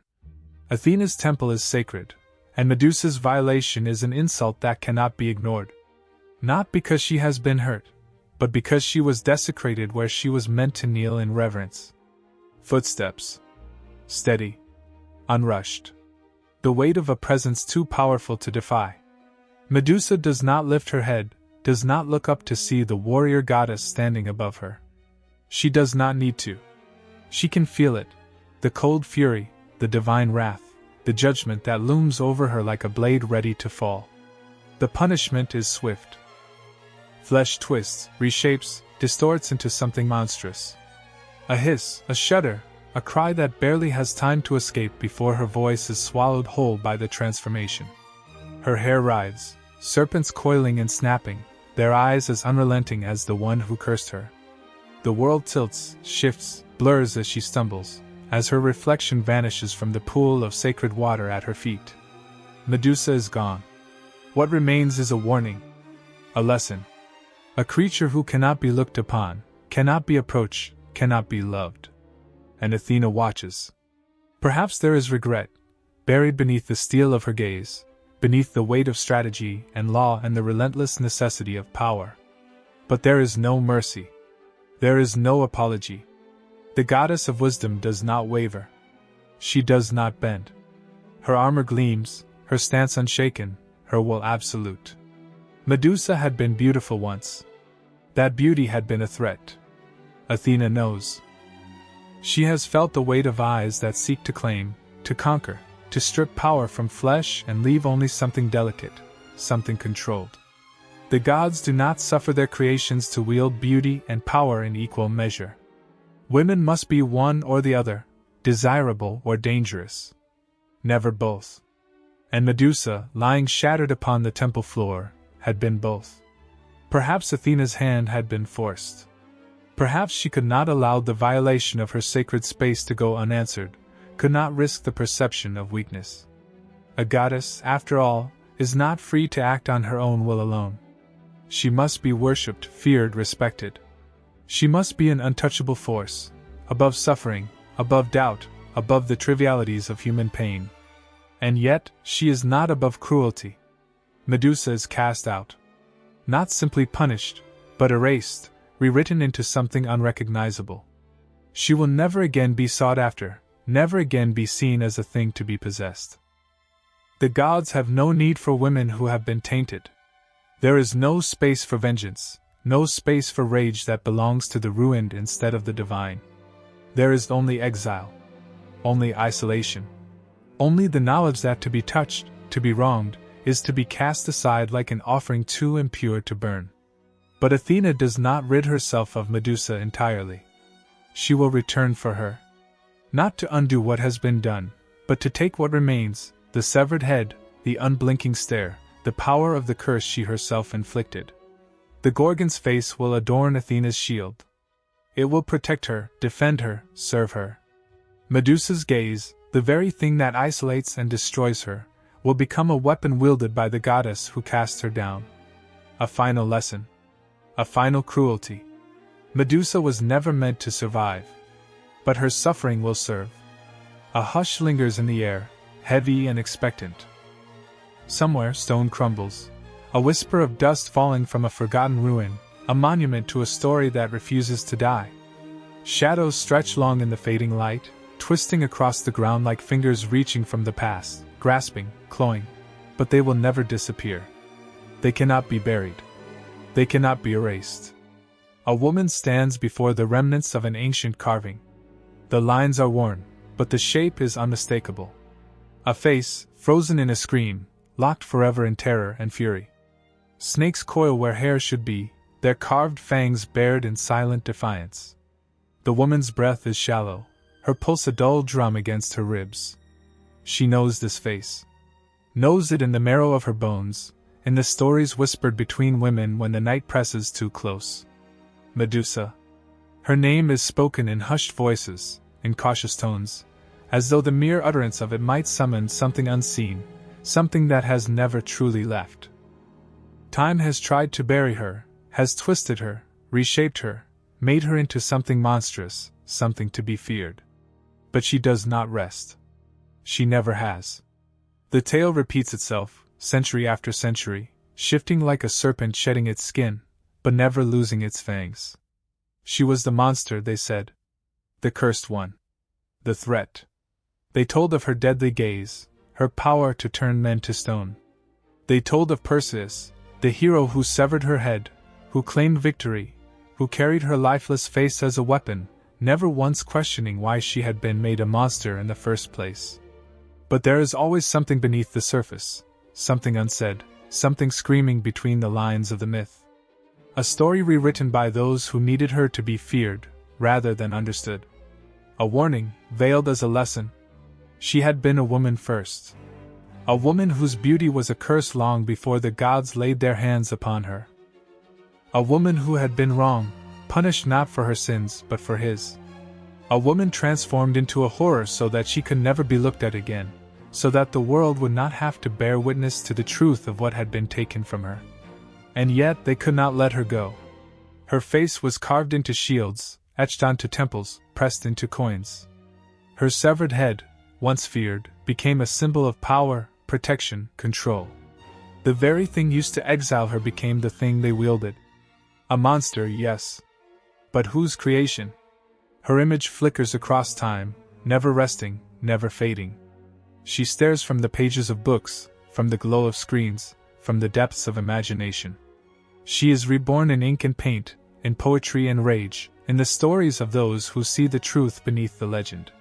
She was never the villain. The woman stares at the carving a moment longer, her heartbeat steady, her breath slow. The lines of Medusa's face are blurred by time, but the expression is still clear. Not fear. Not despair. Defiance. The myth endures, shifting like the tide, never still, never silent. Her face may change, her story may be rewritten, but Medusa never truly dies. She remains watching, waiting. A hush settles over the ruins, a silence too thick, too heavy, as if the very earth holds its breath. The statues stand in broken defiance, their mouths forever frozen in screams that will never escape. Cracked eyes stare into nothingness, the last echoes of lives shattered in a moment, captured by a gaze that burned like a curse, a sentence passed without words. They called her a monster, whispered her name in fear, but they never asked why. They never stopped to wonder if she was ever given a choice. Did she want to be a weapon?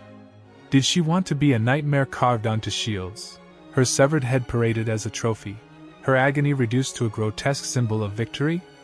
Or was she something more? The stories never agree. To some, she is a monster born of rage, a creature unworthy of pity, a thing to be conquered and destroyed. To others, she is the victim, punished for another's crime, made unholy because she was too beautiful, too innocent, too powerless in the face of gods who did not listen.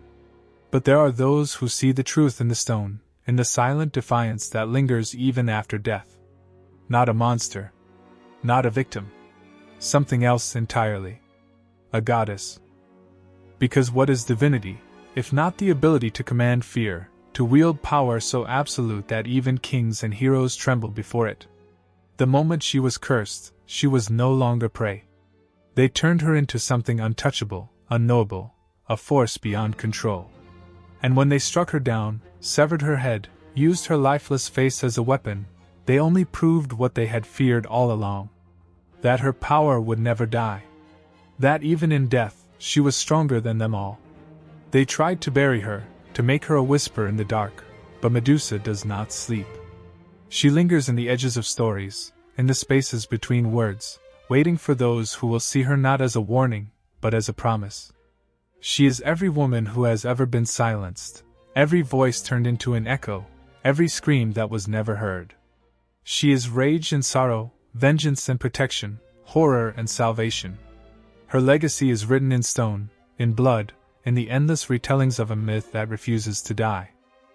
She was never just one thing. Never just a monster. Never just a victim. Never just a goddess. She is all of them. And she is waiting.